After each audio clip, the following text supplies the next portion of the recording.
ബഹുമാനപ്പെട്ട ഡോക്ടർ ബാവപ്പ,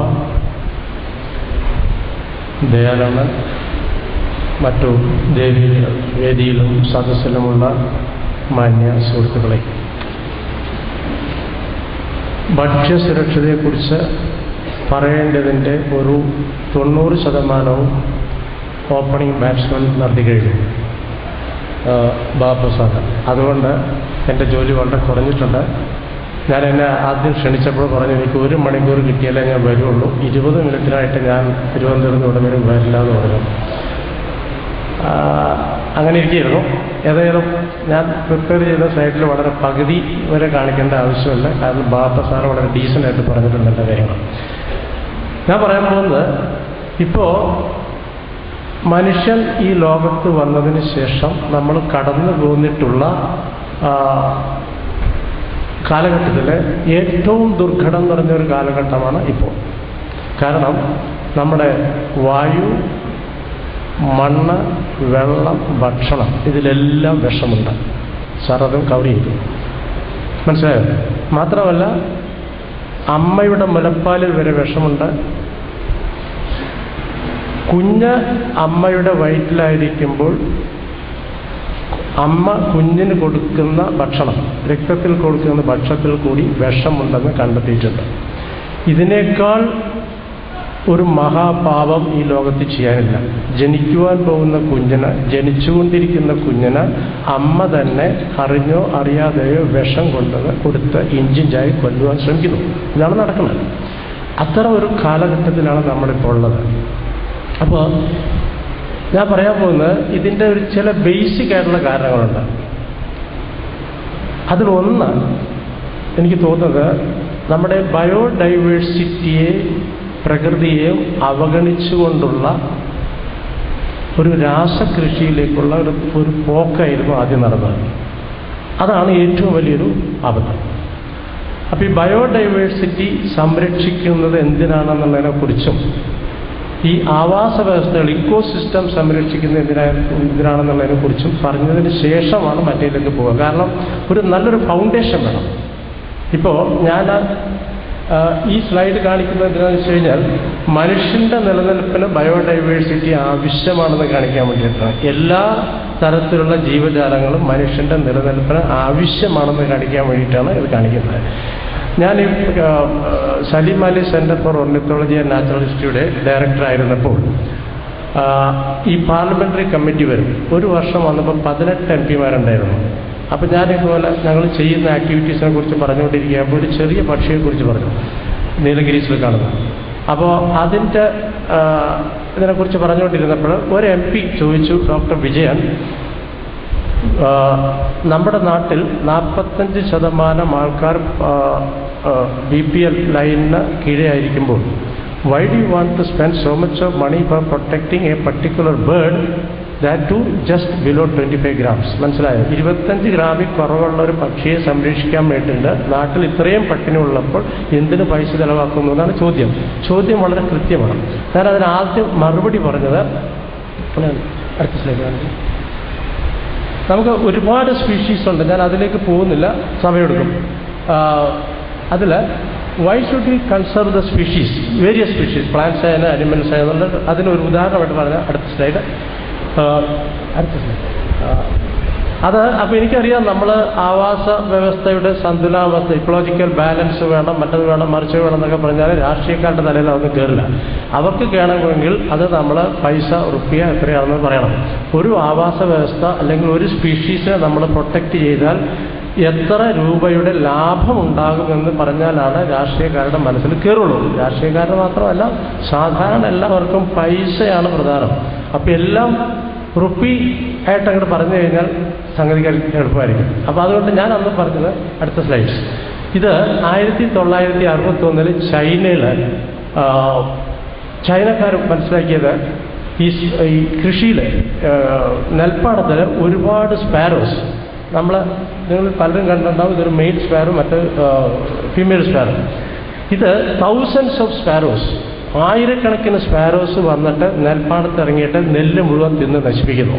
അപ്പോൾ ചൈനക്കാർ വിചാരിച്ചു കഴിഞ്ഞാൽ ഇതൊരു ഭയങ്കരമായിട്ട് ഇക്കണോമിക് ലോസാണ്. അപ്പോൾ അതുകൊണ്ട് ദേ ഡിസൈഡഡ് ടു ഇത് കംപ്ലീറ്റ് സ്പാരോസിനെ മുഴുവൻ ഇല്ലാതാക്കാനുള്ളൊരു ശ്രമം നടത്തി. അതിന് ഒരു ഡിസ്ട്രിക്റ്റ്, ഒരു പ്രൊവിൻസിൽ നിന്ന് ആദ്യമായിട്ട് കംപ്ലീറ്റ് ആയിട്ട് ഇതിനെ വെടിവെച്ച് കൊന്നു. അടുത്ത വർഷം എന്ത് സംഭവിച്ചതെന്ന് വെച്ച് കഴിഞ്ഞാൽ ഈ നെല്ലിൻ്റെ ചെടി അത് കതിരാകുന്നതിന് മുമ്പ് തന്നെ നെല്ല് മുഴുവൻ ആ ചെടിയെ മുഴുവൻ കംപ്ലീറ്റ് അതിൻ്റെ ഇലയും തണ്ടും ഒക്കെ ഇതുപോലെയുള്ള കീടങ്ങൾ തിന്ന് നശിപ്പിച്ചു. മനസ്സിലായോ? നെൽച്ചെടി കതിര് വരുന്നതിന് മുമ്പ് തന്നെ അതിനെ കംപ്ലീറ്റ് ആയിട്ട് തിന്ന് നശിപ്പിച്ചു ഇത്തരം കീടങ്ങൾ. അപ്പോൾ പ്രകൃതിയിൽ എന്താ സംഭവിക്കുന്നത്? അടുത്ത സ്ലൈഡ്. അപ്പോൾ പറഞ്ഞു കഴിഞ്ഞാൽ ഈ കീടങ്ങളെ മുഴുവൻ തിന്ന് നശിപ്പിച്ചുകൊണ്ടിരുന്നത് പക്ഷികളായിരുന്നു. പക്ഷികൾ ലോകത്തിലുള്ള 99% പക്ഷികളും കുഞ്ഞുങ്ങൾക്ക് കൊടുക്കുന്നത് ഞാൻ ആദ്യം കാണിച്ച തരത്തിലുള്ള കീടങ്ങളെയാണ്. ഈ കീടങ്ങൾ it is nothing but A protein capsule. അത് വളരെ ഫ്ലഷി ആയിരിക്കും. അപ്പോൾ കുഞ്ഞുങ്ങൾക്ക് ഡൈജസ്റ്റ് ചെയ്യാൻ എളുപ്പമാണ്, ആവശ്യമുള്ള പ്രോട്ടീൻ കിട്ടുകയും ചെയ്യും വളർച്ചയ്ക്ക്. അപ്പോൾ അതാണ് ഈ 99% പക്ഷികൾ കുഞ്ഞുങ്ങൾ കൂട്ടിലിരിക്കുമ്പോൾ കൊടുക്കുന്നത്. മനസ്സിലായോ? അതാണ് ഒരു പ്രധാനമായ, അത് പ്രകൃതിയിൽ ഈ കീടങ്ങളെ നശിപ്പിക്കുന്ന ഒരു സംവിധാനമാണ്. അടുത്ത സ്ലൈഡാണ്. പിന്നെ രണ്ടാമത് പറഞ്ഞത് നമ്മുടെ ട്രഡീഷണൽ ഫാമിംഗ് ഏരിയാസിൽ ഇപ്പോഴും നമ്മൾ ഇത്തരം പക്ഷികളെ അട്രാക്റ്റ് ചെയ്യുന്നതിന് വേണ്ടിയിട്ട് ചില വെറുതെ ഒരു കുറ്റി ഇങ്ങനെ കെട്ടിയിട്ട് അതിനെ വട്ടം ഒരു വേറൊരു കുറ്റി കെട്ടും. അപ്പോൾ അതുമേൽ വന്നിട്ട് ഒരുപാട് പക്ഷികൾ ഇത്തരം മൂങ്ങ മാതിരിയുള്ള രാത്രി വരുന്ന പക്ഷികളുണ്ടാകും. അത് വന്നിരുന്നിട്ട് അവിടുത്തെ എലികളെ തിന്ന് നശിപ്പിക്കും, അല്ലേ? റോഡൻസിനെ തിന്ന് നശിപ്പിക്കും. ഇത് ട്രഡീഷണൽ ഫാമിംഗ് ഏരിയാസിൽ ഇപ്പോഴും ഉണ്ട്. പാലക്കാട് ഞങ്ങളൊരു മോഡൽ ഫാമിംഗ് നടത്തുന്നുണ്ട്. അവിടെ ഞങ്ങൾ ഇതിനെ അട്രാക്റ്റ് ചെയ്യാൻ വേണ്ടിയിട്ട് ഈ പറഞ്ഞ മാതിരി ഒരു കമ്പ് ഇങ്ങനെ അടിച്ച് ഏറ്റും, എന്നിട്ട് അതിനെതിരായിട്ട് വേറൊരു കമ്പി കിട്ടും. അതുപോലെ വന്നിട്ട് പക്ഷികൾ വന്നിരുന്നിട്ട് ഈ റോഡൻസിനെ എലികളെ തിന്നും. ഇത് ഒരു തമാശയായിട്ട് തോന്നും. അത് മനസ്സിലാക്കണമെന്നുണ്ടെങ്കിൽ ഒരു പെയർ റോഡൻസ് എത്ര കുഞ്ഞുങ്ങളെ 2 വർഷം കൊണ്ട് ഉണ്ടാക്കുന്നതാണ്? 1-2 വർഷം കൊണ്ട്. ഒറ്റ പെയറിൽ നിന്ന് 2 വർഷത്തിനകം 7,24,000 കുഞ്ഞുങ്ങൾ വരും, എലികൾ. മനസ്സിലായോ?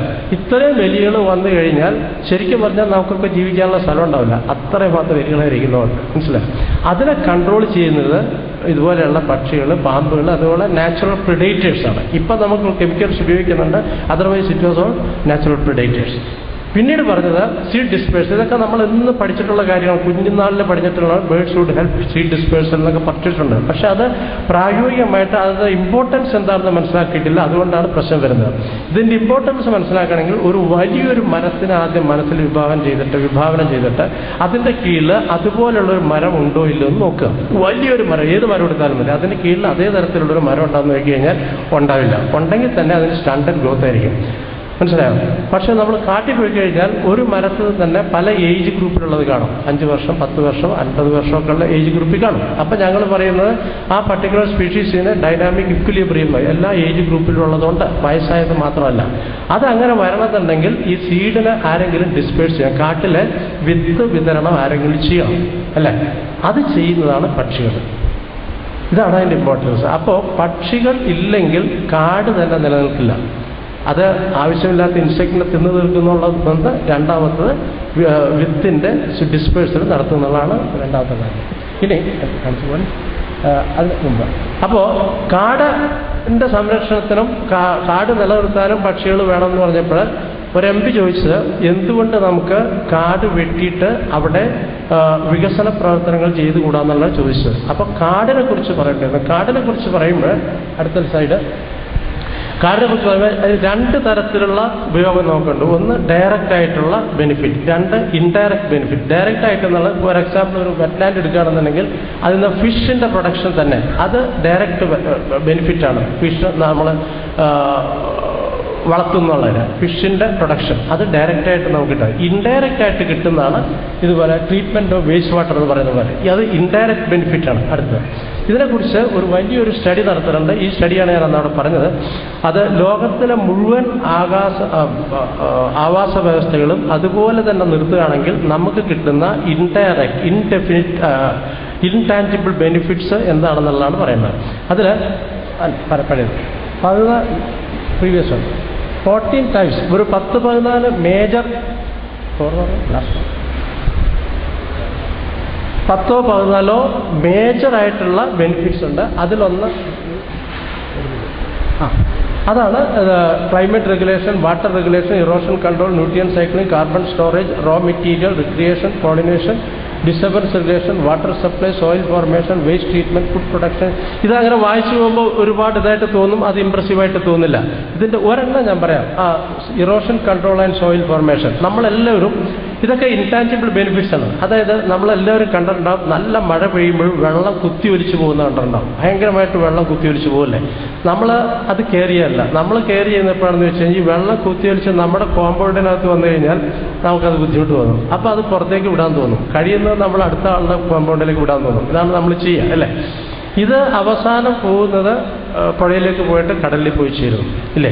അപ്പോൾ ആ വെള്ളം കുത്തി ഒലിച്ചു വരുന്ന വെള്ളത്തിൻ്റെ കളർ നോക്കിയാൽ നമ്മൾ കുടിക്കുന്ന വെള്ളത്തിൻ്റെ കളറല്ലല്ലോ. ചെളി ഉണ്ടാവും, മണലൊക്കെ ഉണ്ടാവും, ഇല്ലേ? പക്ഷേ ഈ കുത്തി ഒലിച്ചു പോകുന്ന മണ്ണിൻ്റെ ഒരു കണക്ക് സാർപ്പ പറഞ്ഞു, 10 ലക്ഷം ടൺ ആണ് ഒരു വർഷം കേരളത്തിൽ നിന്ന് പോകുന്നത്. 10 ലക്ഷം ton top soil, fertile top സോയിലാണ് ഒരു വർഷം നമുക്ക് നഷ്ടപ്പെട്ടു പോകുന്നത്. ഇന്ത്യയിൽ മൊത്തം നമുക്ക് 6 മില്യൺ ടണ്ണാണ് ഒരു വർഷം ടോപ്പ് സോയിൽ പോകുന്നത്. അതുകൊണ്ടാണ് ഈ ഡെസർട്ടിഫിക്കേഷൻ ഫാസ്റ്റായിട്ട് നടക്കുന്നത്. മനസ്സിലായോ? ഇനി ഈ മണല് 1 സെന്റിമീറ്റർ മണ്ണുണ്ടാവണമെങ്കിൽ എത്ര വർഷം എടുക്കുന്നു എന്നുള്ളതാണ് ആലോചിക്കേണ്ടത്. കണക്കുകൾ കാണിക്കുന്നത് 1000 വർഷമാണ്. 1000 വർഷം എടുത്താലാണ് 1 സെന്റിമീറ്റർ മണ്ണുണ്ടാവുന്നത്. അപ്പോൾ എത്ര ടൺ മണ്ണാണ് നമ്മുടെ മുമ്പിൽ കൂടെ കുത്തിയൊഴിച്ചു പോകുന്നത്? That is what is happening. അപ്പോൾ മണ്ണ്, കൃഷി ചെയ്യേണ്ട ഭൂമി, ആ ഫെർട്ടൈൽ ആയിട്ടുള്ള സോയിൽ നമുക്ക് നഷ്ടപ്പെട്ടുകൊണ്ടിരിക്കുകയാണ്. അപ്പോൾ ഇതിൻ്റെയൊക്കെ വാല്യൂ കൂട്ടിച്ചേർത്തിട്ടാണ് ഇൻടാഞ്ചിബിൾ ബെനിഫിറ്റ് എന്ന് നമ്മൾ പറയുന്നത്. പരോക്ഷമായിട്ട് നമുക്ക് കിട്ടുന്ന ഇക്കോസിസ്റ്റം സർവീസിനാണ് ഇൻടാഞ്ചിബിൾ ബെനിഫിറ്റ്സ് എന്ന് പറയുന്നത്. അതിൻ്റെ ഒരു ഉദാഹരണമാണ് ഞാൻ പറഞ്ഞത്. അടുത്ത ഇതിൻ്റെ മുഴുവൻ ഇൻടാഞ്ചിബിൾ ബെനിഫിറ്റ്സിനെ മുഴുവൻ അതിൻ്റെ മോണിറ്ററി ഇതായിട്ട് ട്രാൻസ്ഫർ ചെയ്തപ്പോഴാണ് അത് മൊത്തം കാണിക്കുന്നത് ലോകത്തിൽ ഇന്നുള്ള എല്ലാ ഇക്കോസിസ്റ്റവും, ആവാസ വ്യവസ്ഥകളും അതുപോലെ തന്നെ സംരക്ഷിക്കുകയാണെങ്കിൽ നമുക്ക് മൊത്തം $31 ട്രില്യൺ ബെനിഫിറ്റാണ് കിട്ടുന്നത്. $31 ട്രില്യൺ. ട്രില്യൺ എന്ന് വെച്ച് കഴിഞ്ഞാൽ അറിയാലോ, billion into billion into billion, ഇല്ലേ? ഇനി അതിന് ഇന്ത്യൻ റുപ്പീസായിട്ട് ഒന്ന് കൺവേർട്ട് ചെയ്യുമ്പോൾ അത് അറിയുള്ളൂ എത്ര കോടി രൂപയുടെ ഗുണമാണ് ഓരോ വർഷം നമുക്ക് കിട്ടുന്നത്. ഇതിൽ ആ വാല്യൂ തന്നെ ഉപയോഗിച്ചിട്ട് ഞാൻ ഇന്ത്യയിലെ ഫോറസ്റ്റിൻ്റെ കണക്കെടുത്തു. അപ്പോൾ 1 ഹെക്ടർ ഫോറസ്റ്റ് നമ്മൾ സംരക്ഷിക്കുകയാണെന്നുണ്ടെങ്കിൽ നമുക്ക് കിട്ടുന്നത് $2007 ഒരു വർഷം കൊണ്ട് നമുക്ക് കിട്ടുന്നത് $2007 പരോക്ഷമായിട്ടുള്ള ബെനിഫിറ്റാണ്. അതായത് ഏകദേശം 1 lakh എന്ന് പറയാം. ഇപ്പോൾ അതിൽ കൂടിയിട്ടുള്ള എസ്റ്റിമേറ്റ് വന്നിട്ടുണ്ട്. നേരെ മറിച്ച് വെറ്റ്ലാൻഡ്, തണ്ണീർത്തടങ്ങളാണെങ്കിൽ അതിൽ നിന്ന് വരുന്നത് 14,785 ആണ്. ഏതാണ്ട് 7 times മോർ, അല്ലേ? വെറ്റ്ലാൻഡ്സ്, തണ്ണീർത്തടങ്ങളിൽ നിന്ന് കിട്ടുന്ന ഇൻടാഞ്ചിബിൾ ബെനിഫിറ്റ്സ്, പരോക്ഷമായിട്ട് ഗുണങ്ങൾ ശരിക്കും ഫോറസ്റ്റിനേക്കാൾ കൂടുതലാണെന്നാണ് കാണിക്കുന്നത്. അടുത്തത് ഇത് നമ്മൾ ഇന്ത്യയിലെ മൊത്തം ഫോറസ്റ്റിലിട്ടപ്പോഴാണ് മൊത്തം നമുക്ക് 67.8 മില്യൺ ഹെക്ടർ ഫോറസ്റ്റാണ് ഇപ്പോൾ ഉള്ളത്. അതിൽ അതേ വാല്യൂ ഇട്ട് കഴിഞ്ഞാൽ 6,26,000 കോടി രൂപയുടെ പരോക്ഷമായ ഗുണങ്ങൾ ഇന്നത്തെ നമ്മുടെ ഇന്ത്യയിലുള്ള കാടുകൾ അതുപോലെ തന്നെ സംരക്ഷിക്കുകയാണെങ്കിൽ നമുക്ക് കിട്ടും. അതുപോലെ വെറ്റ്ലാൻഡ്സിലേക്ക് പോകണമെങ്കിൽ നമുക്ക് കിട്ടുന്നത് 7,15,000 കോടിയാണ്. 7,10,000. എക്സ്റ്റെൻഡ് ഓഫ് ഏരിയ നോക്കുകയാണെങ്കിൽ വെറ്റ്ലാൻഡ്സ് മറ്റേതിനേക്കാൾ വളരെ കുറവാണ്, കാടിനേക്കാൾ കുറവ്. ഇപ്പോഴത്തെ കണക്കനുസരിച്ച് ശരിക്കും ഇതിലും കൂടുതലുണ്ടാവും. ഇപ്പോഴത്തെ കണക്കനുസരിച്ചിട്ട് 13 മില്യൺ ഉള്ളൂ. പക്ഷേ അതിൻ്റെ വാല്യൂ നോക്കുകയാണെങ്കിൽ മറ്റേതിൻ്റെ 5-6 ഇരട്ടിയാണ് വരുന്നത്. അടുത്തത് ഇതേ വാല്യൂ നമ്മൾ കേരളത്തിൽ ഇന്നുള്ള കാടുകളും തണ്ണീർത്തടങ്ങളും നെൽപ്പാടങ്ങളും അതുപോലെ തന്നെ സംരക്ഷിക്കുകയാണെങ്കിൽ നമുക്ക് കിട്ടുന്ന പരോക്ഷമായിട്ടുള്ള ഗുണങ്ങൾ എത്രയാണെന്ന് വെച്ചാൽ 37,496 കോടി രൂപയാണ്. ഓരോ വർഷം കിട്ടുന്ന ബെനിഫിറ്റിൻ്റെ കണക്കാണ് ഈ പറയുന്നത്. ഓരോ വർഷം അത് നമ്മളെ ടോട്ടൽ എക്സ്പെൻഡിച്ചർ നോക്കുക. നമ്മുടെ ബഡ്ജറ്റ് 2007-8 കൊടുത്തിരിക്കുന്നത്. ഇപ്പോൾ അത് കൂടിയിട്ടുണ്ട്, 28,000 കോടിയെ മറ്റുമോ ബഡ്ജറ്റ്. ടോട്ടൽ ബഡ്ജറ്റിൽ കൊടുത്തിരിക്കുന്ന എക്സ്പെൻഡിച്ചർ 26,000 കോടിയാണ്. 26,000 ഇപ്പോൾ 28,000 തോന്നുന്നു. പക്ഷേ അതിനേക്കാൾ കൂടുതൽ ആണ് നമുക്ക് കിട്ടുന്ന ഇൻകം. മനസ്സിലായോ? ഇക്കോസിസ്റ്റത്തിൽ നിന്ന് നമ്മൾ അറിയാതെ തന്നെ നമുക്ക് കിട്ടുന്ന പരോക്ഷമായ ഗുണങ്ങളുടെ കണക്കെടുക്കുമ്പോൾ ഇന്ന് നമുക്ക് റവന്യൂ ഇൻകത്തിനേക്കാൾ കൂടുതലുണ്ടെന്നാണ് കാണിക്കുന്നത്. അടുത്ത സ്ലൈഡിൽ ഇന്ത്യയിലെ മൊത്തം ഫോറസ്റ്റ് നമ്മൾ ഇതുപോലെ തന്നെ സംരക്ഷിക്കുകയാണെന്ന് വയ്ക്കാം, ഫോറസ്റ്റും വെറ്റ്ലാൻഡ് തണ്ണീർത്തടങ്ങൾ. അപ്പം നമുക്ക് കിട്ടുന്ന ബെനിഫിറ്റ് 27,71,000 കോടിയാണ്. 27,71,000 കോടി രൂപയുടെ പരോക്ഷമായിട്ടുള്ള ഗുണങ്ങൾ ഇന്നത്തെ കാടുകളും തണ്ണീർത്തടങ്ങളും നെൽപ്പാടങ്ങളും അതുപോലെ തന്നെ നമ്മൾ ഇന്ത്യയിൽ നിലനിർത്തിയാൽ നമുക്ക് കിട്ടിക്കൊണ്ടിരിക്കും, എല്ലാ വർഷവും കിട്ടിക്കൊണ്ടിരിക്കും. നേരെ മറിച്ച് നമ്മുടെ ബഡ്ജറ്റിന്റെ റവന്യൂ റിസീപ്റ്റ് 9.3 ലാക്സ് 9.3 ലക്ഷം കോടിയാണ്. മനസ്സിലായോ? Revenue income. ആ റവന്യൂ ഇൻകത്തിനേക്കാൾ 2-3 ഇരട്ടി കൂടുതലാണ് നമുക്ക് പരോക്ഷമായിട്ട് ഇക്കോ സിസ്റ്റത്തിൽ നിന്ന് കിട്ടുന്നത്. മനസ്സിലായോ? ചെലവ് കാണിക്കുന്നത് 12,57,000 കോടിയാണ്. ഇന്ത്യയുടെ മൊത്തം ബഡ്ജറ്റിൽ ഇപ്പോഴത്തെ പുതിയ ബഡ്ജറ്റിൽ 12,57,000 കോടിയാണ് കാണിക്കുന്നത്. ഈ ചെലവ് ഇത്രയും കുറയാനുള്ള കാരണം എന്താണെന്ന് വെച്ച് കഴിഞ്ഞാൽ നമുക്ക് പരോക്ഷമായിട്ട് നമ്മുടെ കാടുകളിൽ നിന്നും തണ്ണീർത്തടങ്ങളിൽ നിന്നും നെൽപ്പാടങ്ങളിൽ നിന്ന് കിട്ടുന്ന ഗുണങ്ങളാണ്. നെൽപ്പാടങ്ങളിൽ നിന്ന് പറയുമ്പോൾ നെല്ലിന്റെ പ്രൊഡക്ഷൻ കൂട്ടുന്നില്ല, പരോക്ഷമായിട്ട് കിട്ടുന്ന ഗുണമാണ്. അത് പരോക്ഷമായിട്ട് കിട്ടുന്ന ഇപ്പോൾ നെൽപ്പാടം നിലനിൽക്കുകയാണ് അല്ലെങ്കിൽ തണ്ണീർത്തടം നിലനിൽക്കുകയാണെന്നെങ്കിൽ അടുത്തുള്ള കുളത്തിലെയോ അല്ലെങ്കിൽ കിണറിലെയോ വെള്ളം വറ്റില്ല, വെള്ളം കൂടിക്കൊണ്ടേയിരിക്കുള്ളൂ. ആ ലാഭത്തിനാണ് പരോക്ഷമായ ഗുണമെന്ന് പറയുന്നത്, വളരെ വ്യക്തമായിട്ട് പറഞ്ഞത്. അതുപോലെ പല ഇതും എടുത്തിട്ടാണ് കണക്കാക്കിയിരിക്കുന്നത്. അപ്പോൾ ഇവിടെ നമ്മുടെ എക്സ്പെൻഡിച്ചർ കുറയാനുള്ള കാരണം എന്താണെന്ന് വെച്ച് കഴിഞ്ഞാൽ നമുക്ക് പരോക്ഷമായിട്ട് കിട്ടുന്ന ഗുണങ്ങളുണ്ടാണ്. നമുക്ക് ഈ കാടുകളും തണ്ണീർത്തടങ്ങളും ഒന്നും ഉണ്ടായിരുന്നില്ലെങ്കിൽ കൃഷി ചെയ്യാൻ പറ്റില്ല, വെള്ളം ഉണ്ടാവില്ല. വെള്ളമില്ലെങ്കിൽ കൃഷി ചെയ്യാൻ പറ്റുമല്ലോ. അപ്പോൾ കാടും തണ്ണീർത്തടങ്ങളും ഇല്ലെങ്കിൽ കൃഷി ചെയ്യാൻ പറ്റില്ല, വെള്ളം ഉണ്ടാവില്ല. അപ്പോൾ അങ്ങനെ വരുമ്പോൾ നമ്മുടെ ചെലവ് കൂടും. അപ്പോൾ നമ്മൾ അരിയൊക്കെ ഇമ്പോർട്ട് ചെയ്യേണ്ടി വരും. അപ്പോൾ നമ്മുടെ ചെലവ് 10-20 ടൈംസ് മോർ ആയിരിക്കും ഇപ്പോൾ ഉള്ളതിൻ്റെ. എക്സ്പെൻഡിച്ചർ ഭയങ്കരമായിട്ട് കൂടും, because we have to import everything, അല്ലേ? ഇതൊക്കെയാണ് ഇക്കോ സിസ്റ്റത്തിൻ്റെ വാല്യൂ. ഒരു ഐഡിയ കിട്ടിയിരുന്നതറിയാം. ഞാൻ ഇതിലും സ്ലോ ആയിട്ട് പറയുകയാണെങ്കിൽ കുറച്ചുകൂടെ നന്നായിരുന്നു, പക്ഷെ ടൈം ഇല്ലാത്തതുകൊണ്ട് ഫാസ്റ്റായിട്ട് പോവാണ്. ഇനി ഇതൊക്കെയാണെങ്കിലും ഈ ഇക്കോ സിസ്റ്റത്തിന് ആവാസ വ്യവസ്ഥയ്ക്ക് സംഭവിച്ചുകൊണ്ടിരിക്കുന്നതാണ് നിങ്ങൾക്ക് എല്ലാവർക്കും അറിയാം എന്തൊക്കെയാണെന്ന്. റിവർ വാലി പ്രൊജക്റ്റ് വരണം, മൈനിങ് നടക്കണം, construction of road, expansion of agriculture. അത് നടക്കാത്ത ഒന്നുമില്ല. Encroachment, industrial development, rock mining, sand mining, plantation, ഇതിങ്ങനെ പല തരത്തിലുള്ള ഡിസ്റ്റർബൻസുകൾ നടന്നുകൊണ്ടിരിക്കുകയാണ്. ഇതാണ് കരയെ സംബന്ധിച്ചോളം പറയുകയാണെന്നുണ്ടെങ്കിൽ. പിന്നെ വെറ്റ്ലാൻഡ്സ്, തണ്ണീർത്തടങ്ങളെ കുറിച്ച് നോക്കുകയാണെങ്കിൽ ഇതിനേക്കാൾ ഭയങ്കരമാണ്. തണ്ണീർത്തടങ്ങൾ പൊതുവെ ചുരുങ്ങിക്കൊണ്ടിരിക്കുകയാണ് എല്ലായിടത്തും. പല കാരണങ്ങളുണ്ട്. എൻക്രോച്ച്മെന്റ് ആണ് ഒരു കാരണം, സീവേജ് വേസ്റ്റ് ഡംപിങ്. മുനിസിപ്പാലിറ്റിക്ക് ഏറ്റവും ഇഷ്ടപ്പെട്ടുള്ള സ്ഥലമാണ് തണ്ണീർത്തടങ്ങൾ. ഈ വേസ്റ്റ് ഡിസ്പോസ് ചെയ്യാനുള്ള ഏറ്റവും സൗകര്യമായിട്ടുള്ള സ്ഥലം തണ്ണീർത്തടങ്ങളാണ്. ഇത് ആസ് എ റിസൾട്ട് ഇതൊക്കെ കാരണം എന്താ പറ്റിയെന്ന് വെച്ച് കഴിഞ്ഞാൽ ലോകത്തിൽ കഴിഞ്ഞ 100 വർഷത്തിനകം 50% തണ്ണീർത്തടങ്ങൾ ഇല്ലാണ്ടായി. ഇന്ത്യയിൽ തന്നെ 1991 തുടങ്ങി 2001 വരെ 38% തണ്ണീർത്തടങ്ങൾ ഇല്ലാതായി. അതൊരു ഹ്യൂജ് ലോസാണ്. ഇതിൻ്റെ ലോസും ഈ ഡ്രിങ്കിങ് വാട്ടർ അവൈലബിലിറ്റിയും കൂടെ നോക്കിക്കഴിഞ്ഞാൽ ഭയങ്കരമായിട്ട് റിലേഷൻ കാണും. തണ്ണീർത്തടങ്ങൾ കൂടുതൽ നഷ്ടപ്പെടുമ്പോൾ അതുപോലെ തന്നെ ഡ്രിങ്കിങ് വാട്ടറിൻ്റെ അവൈലബിലിറ്റി കുറയുന്നതായിട്ടാണ് കണക്ക് കാണിക്കുന്നത്. അടുത്തത് ഇനി ബാക്കിയുള്ള റിമൈനിങ് വെറ്റ്ലാൻഡ്സ്, തണ്ണീർത്തടങ്ങളിൽ എന്ത് സംഭവിക്കുന്നു എന്നുള്ളതാണ് മനസ്സിലാക്കേണ്ടത്. അത് പ്രധാനമായിട്ട് they are all polluted. Thanks to MS Swaminathan and our green revolution. Sir അതിനെക്കുറിച്ച് പറഞ്ഞു. ഡീറ്റെയിൽസിലേക്ക് പോകുന്നില്ല. അടുത്ത സ്ലൈഡ്. ഇത് നോക്കുകയാണെന്നുണ്ടെങ്കിൽ ഇത് പെസ്റ്റിസൈഡിൻ്റെ യൂസേജ് 1953 തുടങ്ങി നോക്കുമ്പോൾ 2000 കൂടിക്കൊണ്ടിരിക്കുകയാണ്. കുറയുന്ന പ്രശ്നമേ ഇല്ല. ഇപ്പോൾ 2000-ന് ശേഷം കുറച്ച് കുറഞ്ഞിട്ടുണ്ട്.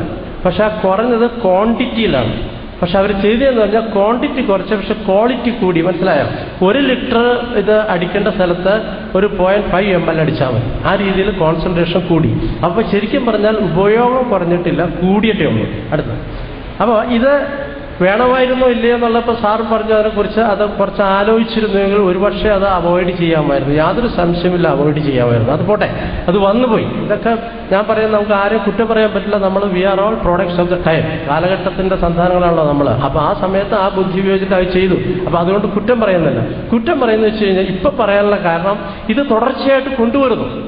ഇത് വേണ്ടാന്നൊരു തീരുമാനം നാഷണൽ ഗവൺമെൻറ് ഇതുവരെ എടുത്തിട്ടില്ല, കേരള ഗവൺമെൻറ് എടുത്തെങ്കിലും. അത് വരാത്തതുകൊണ്ടാണ് നമ്മൾ പറയുന്നത് ഇത് ഒരു അബദ്ധം പറ്റിയതാണോ എന്ന് തോന്നുന്നില്ല. അബദ്ധമല്ല, ഇത് അറിഞ്ഞുകൊണ്ട് ചെയ്തൊരു തെറ്റാണെന്നാണ് ഇപ്പോൾ എനിക്ക് പറയാൻ തോന്നുന്നത്. ഇതിൽ അപ്പോൾ അന്ന് ചെയ്തപ്പോൾ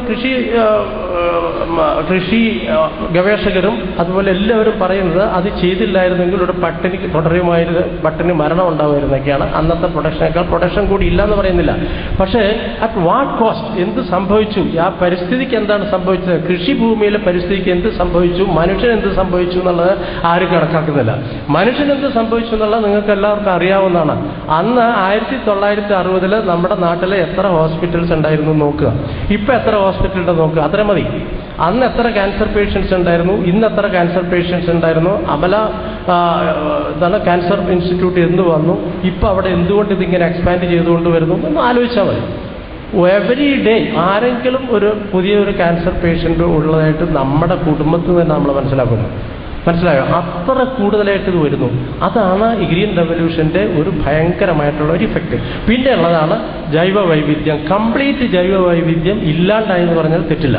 ഇത് ഈ കാണുന്ന പക്ഷി ബായ ബീവർ ബേർഡ് എന്ന് പറഞ്ഞാൽ നിങ്ങളെ കണ്ടിട്ടുണ്ടാവും. പക്ഷേ ഇപ്പോൾ ഇത് വളരെ കുറവാണ്. അറ്റത്ത് കാണുന്നത് വളരെ കുറവാണ്. ഇത് പണ്ട് ഞാനിത് പറയാനുള്ള കാരണം, പണ്ട് ഞാൻ ഈ പക്ഷി ഗവേഷണം തുടങ്ങിയപ്പോൾ 1969 പാലക്കാട് നിന്ന് തൃശ്ശൂർ വരെ വരിക എന്നുള്ളൊരു മഹാഭാഗ്യമായിട്ടാണ് കണക്കാക്കിയിരുന്നത്. കാരണം ഒരുപാട് പക്ഷികളെ ഈ ബായ ബേർഡിനെ കാണാൻ പറ്റുമായിരുന്നു. അത് ഈ തെങ്ങിൻ്റെയും പനയുടെയും ഓലയല്ല വൈക്കോല് കൊണ്ടുണ്ടാകുന്ന കൂടുകളാണ്. നല്ല രസമാണ് കാണാൻ. ഇപ്പം അവിടെ ഒരൊറ്റ നെസ്റ്റില്ല എന്നുള്ളത്, ഒരൊറ്റ കൂട് അവിടെ ഇല്ല. എല്ലാവരും കംപ്ലീറ്റ് ആയിട്ട് പോയി. അതിൻ്റെ ഒരേ ഒരു കാരണം യൂസ് ഓഫ് പെസ്റ്റിസൈഡാണ്. പിന്നെ അതുപോലെയുള്ള ഇൻസെക്ടിവോറസ് ബേഡ്സ് കംപ്ലീറ്റ് പോയി. ഈ ബേഡ്സിനെ കൊണ്ട് നമുക്ക് ഉപയോഗമുണ്ടായിരുന്നാണ് ഞാൻ ആദ്യം പറഞ്ഞത്. Because they control the insect pest. അത് ഇല്ലാണ്ടായി. അപ്പോൾ പെസ്റ്റിസൈഡിൻ്റെ യൂസേജ് പിന്നെ കൂടി വന്നു. അടുത്തത് ഇത് പഠിക്കാൻ വേണ്ടിയിട്ട് ഞങ്ങൾ എന്ത് ചെയ്യുന്നത് വെച്ചാൽ, ഞാൻ സലിമാലി സെൻട്രലായിരുന്നു, ഒരു ഓൾ ഇന്ത്യ പ്രൊജക്റ്റ് ഉണ്ടായിരുന്നു. അപ്പോൾ ഞങ്ങൾ ഹെവി മെറ്റൽസും പെസ്റ്റിസൈഡും വെള്ളത്തിലും മത്സ്യങ്ങളിലും എത്രയുണ്ടെന്നൊരു സ്റ്റഡി നടത്തി. അതിൽ 1700 ഫിഷസിനെ 170 വെറ്റ്ലാൻഡ്സിൽ നിന്ന് ഞങ്ങൾ എടുത്തിട്ടൊരു സ്റ്റഡി നടത്തി. അതിൽ മനസ്സിലാക്കിയെന്ന് വെച്ച് കഴിഞ്ഞാൽ ഈ എല്ലാ മത്സ്യങ്ങളിലും 1700 മത്സ്യങ്ങളും പഠിച്ചതിൽ എല്ലാത്തിലും പെസ്റ്റിസൈഡും ഉണ്ടായിരുന്നു. അതുപോലെ തന്നെ ഹെവി മെറ്റൽസ്, ഇൻഡസ്ട്രീസ് എന്ന് വരുന്ന ഹെവി മെറ്റൽസും ഉണ്ടായിരുന്നു. മനസ്സിലായോ? അതിലാകെ വ്യത്യാസം ഉണ്ടായിരുന്നത് അതിൻ്റെ കോൺസെൻട്രേഷൻ കുറച്ച് മാറി ഇരുന്നിരുന്നു. അപ്പം ഞാനത് ചെയ്ത ശാസ്ത്രജ്ഞനോട് ചോദിച്ചപ്പോൾ ഡോക്ടർ മുരളീധരാണ്. പുള്ളി പറഞ്ഞ സാർ ഇത് 0.05 തുടങ്ങി 0.1 വരെ വെരിഫൈ ചെയ്യുന്നൊക്കെ പറഞ്ഞു. ഞാൻ പറഞ്ഞു അങ്ങനെ പറഞ്ഞാൽ എനിക്ക് മനസ്സിലാവുന്ന ഭാഷയിൽ പറയാൻ പറഞ്ഞപ്പോൾ ഞാൻ ചോദിച്ചു, ഈ മത്സ്യങ്ങൾ ഞാൻ കഴിച്ചാൽ എനിക്ക് എന്ത് സംഭവിക്കുമെന്ന് പറയാൻ പറഞ്ഞു. പുള്ളി പറഞ്ഞത്, സാറേ ഇഫ് യു വാണ്ട് ടു, നിങ്ങൾ സാറ് ആത്മഹത്യ ചെയ്യണമെന്ന് തീരുമാനിക്കുകയാണെന്നുണ്ടെങ്കിൽ ഈ മത്സ്യങ്ങളെ 250 ഗ്രാം ഈ മത്സ്യങ്ങളെ എല്ലാ ദിവസവും കഴിക്കുക, ഉടനെ മരിക്കാൻ പറ്റുമെന്ന് പറഞ്ഞു. അതല്ല, ഒരു സ്ലോ ഡെത്താണ് ആഗ്രഹിക്കുന്നതെങ്കിൽ ഈ 250 ഗ്രാം മത്സ്യത്തിന് ആഴ്ചയിൽ ഒരു ദിവസം കഴിക്കാൻ പറ്റും. മനസ്സിലായോ? ഇതാണ് അതിൻ്റെ കോൺസെപ്റ്റ്. ഇതൊരു ഭയങ്കര സംഗതിയല്ലേ? അത് മത്സ്യത്തിൻ്റെ മാത്രം കഥ. ഇനി പച്ചക്കറി എടുത്ത് നോക്കും, നെല്ലെടുത്ത് നോക്കും, ഗോതമ്പെടുത്ത് നോക്കും, എല്ലാത്തിനും വിഷമാണ്. എല്ലാത്തിനും വിഷമില്ലാത്ത ഭക്ഷണം കിട്ടണമെന്നുണ്ടെങ്കിൽ സാറ് പറഞ്ഞ മാതിരി നമ്മുടെ വീട്ടിൽ ടെറസിൻ്റെ മുകളിലോ ഉള്ള സ്ഥലത്ത് നമ്മൾ കൃഷി ചെയ്താലേ വിഷമില്ലാത്ത ഭക്ഷണം കിട്ടുള്ളൂ, അല്ലെങ്കിൽ ബുദ്ധിമുട്ട് തന്നെയാണ്. അടുത്ത സൈഡ്. ഇനി ഇതിൻ്റെ മുകളിലാണ് ഇതെല്ലാം ഈ പ്രശ്നങ്ങൾ നിലനിൽക്കുമ്പോഴാണ് ഇത് നമ്മുടെ ഗ്ലോബൽ വാർമിംഗ്. അത് സാറ് അതിനെക്കുറിച്ച് പറഞ്ഞുകൊണ്ട് ഞാൻ അതിലേക്ക് പോകുന്നില്ല. അടുത്ത നെക്സ്റ്റ്. ഇതിന് പ്രശ്നം എന്താണെന്ന് വെച്ചാൽ, സാറ് പറഞ്ഞു ഈ കാർബൺ സെക്വസ്ട്രേഷൻ എന്നൊക്കെ പറഞ്ഞല്ലോ, ഈ കാർബൺ നമ്മൾ റിലീസ് ചെയ്യുന്ന കാർബണെ പിടിച്ചു നിർത്തുന്നത് കാടുകളാണ്, ഇല്ലേ? പക്ഷേ ഈ കാടുകൾ നമ്മൾ വെട്ടിക്കളയുന്നു, എന്നിട്ട് അവിടെ നമ്മൾ ഇൻഡസ്ട്രീസ് കൊണ്ടുവരുന്നു. അടുത്ത സ്ലൈഡ്. അപ്പോൾ ഇൻഡസ്ട്രീസ് വരുമ്പോൾ എന്താ പറ്റുന്നത് വെച്ച് കഴിഞ്ഞാൽ, ഇതുപോലെ പുക ഒരുപാട് ഇങ്ങനെ പോകുന്നു. ഇതിനെ പിടിച്ചു നിർത്താനുള്ള കാടില്ല. അപ്പം ഇത് ഡബിൾ ഇഫക്റ്റാണ്. ഒന്ന്, ഇതിനെ പിടിച്ചു നിർത്താനുള്ള സമ്പ്രദായം കളഞ്ഞു, അത് പ്രൊഡക്ഷൻ കൂടുകയും ചെയ്തു. ഇത് രണ്ടും കൂടി വന്നപ്പോഴാണ് ഗ്ലോബൽ വാർമിംഗ് ഭയങ്കരമായിട്ട് വരാൻ തുടങ്ങി. അടുത്ത മണി. ഇതിൽ ഏറ്റവും കൂടുതൽ പ്രശ്നം ഗ്ലോബൽ വാർമിംഗ് വരുമ്പോൾ ടെമ്പറേച്ചർ കൂടിയില്ലേ? ടെമ്പറേച്ചർ കൂടി കഴിയുമ്പോൾ ഇപ്പോൾ സംഭവിച്ചുകൊണ്ടിരിക്കുന്നത് ഇത് ഒരൊറ്റ ഇതാണ്, ice melting of ice in the Himalayas. ഒരേ ഒരു റിവറിൽ നിന്ന്, ഭഗീരഥ റിവറിൽ നിന്ന് മാത്രം കഴിഞ്ഞ 200 വർഷം കൊണ്ട് 2000 മീറ്ററാണ് മെൽറ്റ് ചെയ്ത് പോയിട്ട്. 2000 മീറ്റർ 1000 വർഷം, 200 വർഷം കൊണ്ട്. ഇപ്പോൾ കഴിഞ്ഞ 30 വർഷത്തിനുള്ളിൽ 1971 2001 വരെ 870 മീറ്ററാണ് മെൽറ്റ് ചെയ്യുന്നത്. വളരെ ഫാസ്റ്റായിട്ടാണ് മെൽറ്റ് ചെയ്ത് പോകുന്നത്. ഇപ്പോൾ ചോദിക്കും, അവിടെ ഐസ് മെൽറ്റ് ചെയ്ത് നമുക്ക് എന്താ പ്രശ്നമെന്ന്? നമുക്ക് വേറെ പ്രശ്നമൊന്നുമില്ല. ഇൻഡോ ഗാഞ്ചറ്റിക് പ്ലെയിൻസിൽ വെള്ളം ഉണ്ടാവില്ല. പ്രത്യേകിച്ച് പ്രത്യേകിച്ച് സമ്മർ സീസണിൽ അവിടെ വെള്ളം കുടിക്കാനുള്ള വെള്ളം കിട്ടില്ല. ഐസ് ഉരുകിയാലാണ് വെള്ളം വരുള്ളൂ, പക്ഷേ ഐസ് ഉണ്ടാവില്ല. ഇതാണ് പ്രധാന കാര്യം. അടുത്ത സ്ലൈഡ്. അതെ, ഇത് കൊണ്ടുവരുമ്പോൾ പ്രധാനമായിട്ട് വരുന്നത് എന്താണെന്ന് വെച്ച് കഴിഞ്ഞാൽ ഇപ്പോഴത്തെ പ്രഡിക്ഷൻ അനുസരിച്ച് അടുത്ത 50 വർഷത്തിൽ 1.5 മീറ്റർ സെൻറ്റിമീറ്റർ ടെമ്പറേച്ചർ കൂടുകയും 1.5 മീറ്റർ സീ ലെവൽ കൂടുകയും ചെയ്യും. സീ ലെവലിൻ്റെ ഇത് കൂടുകയും ചെയ്യും. അങ്ങനെ വരുമ്പോൾ പ്രശ്നം വരുന്നതെന്ന് വെച്ച് കഴിഞ്ഞാൽ ഈ കടലോരത്ത് താമസിക്കുന്ന ആൾക്കാണ് കൂടുതൽ. നമ്മുടെ 1/4 of Indian population they are living in 50 kilometre from the sea cost. അപ്പോൾ അവർക്കാണ് ഏറ്റവും കൂടുതൽ പ്രശ്നം വരുന്നത്. അപ്പോൾ അത് ഇതിൻ്റെ പ്രശ്നം പറയുമ്പോൾ നമ്മൾ പിന്നെ അതുപോലെ തന്നെ loss of 6 million ton of വീറ്റിനാണ് പ്രൊഡക്ഷൻ തന്നെ അഗ്രികൾച്ചർ പ്രൊഡക്ഷൻ തന്നെ കുറയും. അപ്പോൾ ഇതിൽ സഫർ ചെയ്യാൻ പോകുന്ന ആരാണെന്ന് വെച്ച് കഴിഞ്ഞാൽ സാധാരണക്കാരനാണ്. ഈ ഗ്ലോബൽ വാർമിംഗ് കൊണ്ട് ഏറ്റവും കൂടുതൽ സഫർ ചെയ്യാൻ പോകുന്നത് സാധാരണക്കാരനാണ്. ഈ ഗ്ലോബൽ വാർമിംഗ് ഉണ്ടാകാനുള്ള കാരണം തന്നെ ഹെവി ഇൻഡസ്ട്രീസ് വരുന്നതുകൊണ്ടാണ്. അപ്പോൾ ഇൻഡസ്ട്രീസ് വരുന്നതുകൊണ്ടുള്ള ബെനിഫിറ്റ് ഉണ്ടാകുന്നത് പൈസയുള്ള ആളുകൾക്കാണ്. അപ്പോൾ ഒരു സെക്ഷൻ ആളുകൾക്ക് വേണ്ടിയിട്ടാണ് ഈ ഡെവലപ്മെൻറ്റ് മുഴുവൻ നടത്തുന്നത്, വേറൊരു സെക്ഷനാണ് ഇത് സഫർ ചെയ്യുന്നത്. അതാണ് ഇതിൻ്റെ ആ സോഷ്യൽ ഇമ്പാക്ട്. അടുത്ത പോയിന്റ്. അടുത്താണ് GM, ജനറ്റിക്കലി മോഡിഫൈഡ് ക്രോപ്പ്. ഇത് ഏറ്റവും വലിയൊരു ആപത്താണ്. ഇത് മറ്റേ നമ്മുടെ ഗ്രീൻ റെവല്യൂഷനേക്കാൾ ഭയങ്കരമായിട്ടുള്ള ഒരു സംഗതിയാണ് ജനറ്റിക്കലി മോഡിഫൈഡ് ക്രോപ്പ്. ഇതെന്താണ് ജനറ്റിക്കലി മോഡിഫൈഡ് ക്രോപ്പ് എന്ന് പറയാം. എനിക്കിനി 4 മിനിറ്റേ ഉള്ളൂ. ഇത് കാണിച്ചിരിക്കുന്നത് ഒരു ഉദാഹരണമായിട്ട് പറയാം, ഡീറ്റെയിൽ ആയിട്ട് പറയുന്നില്ല. ഇത് വളരെ കടലിൻ്റെ ആഴത്തിൽ ജീവിക്കുന്ന ഒരു മത്സ്യമാണ്. കടലിൻ്റെ ആഴത്തിൽ വെള്ളം തന്നെ ഐസായിട്ട് മാറും തണുപ്പുകൊണ്ട്.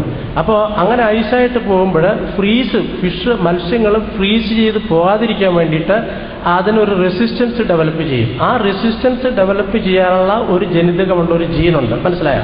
ആ ജീൻ എടുത്തിട്ട് തക്കാളിയിലേക്ക് കയറ്റി. അപ്പോൾ തക്കാളി പെട്ടെന്ന് ചീഞ്ഞു പോകില്ല. ഒരുപാട് കാലം കടയിൽ വെച്ച് വിൽക്കാൻ പറ്റും, ഒരുപാട് നമുക്ക് ട്രാൻസ്പോർട്ടേഷൻ നടത്താനും പറ്റും. അതാണ് എൻ്റെ സംഗതി. മനസ്സിലായെന്ന് തോന്നുന്നു. വേറൊന്ന് പറയാം. ഇത് മാങ്ങ മേടിക്കാൻ നമ്മൾ കടയിൽ പോകുമ്പോൾ ഒരു ഐഡി ഇട്ടിട്ടാണ് പോയി ഇത് മാങ്ങ വേണമെന്ന്. അവിടെ ചെന്ന് കഴിഞ്ഞാൽ ഏറ്റവും ഭംഗിയുള്ള മാങ്ങയായിരിക്കും നോക്കുന്നത്, അല്ലേ? അപ്പോൾ അവരെന്ത് ചെയ്യുന്നത് വെച്ച് കഴിഞ്ഞാൽ ഈ ഇപ്പുറത്ത് കാണിക്കുന്ന മിന്നാമിനുങ്ങാണ് ഫയർഫ്ലൈയുടെ ആ മിന്നുന്നതിന് വേണ്ടിയിട്ടുള്ളൊരു ജീനുണ്ട് ഫോർ ദ ഷൈനിങ്. ആ ജീൻ എടുത്തിട്ട് മാവിലേക്ക് കയറ്റി. അപ്പം മാങ്ങ മുഴുവൻ തിളങ്ങും, മിന്നും. അതാണ് പരിപാടി. മനസ്സിലായോ?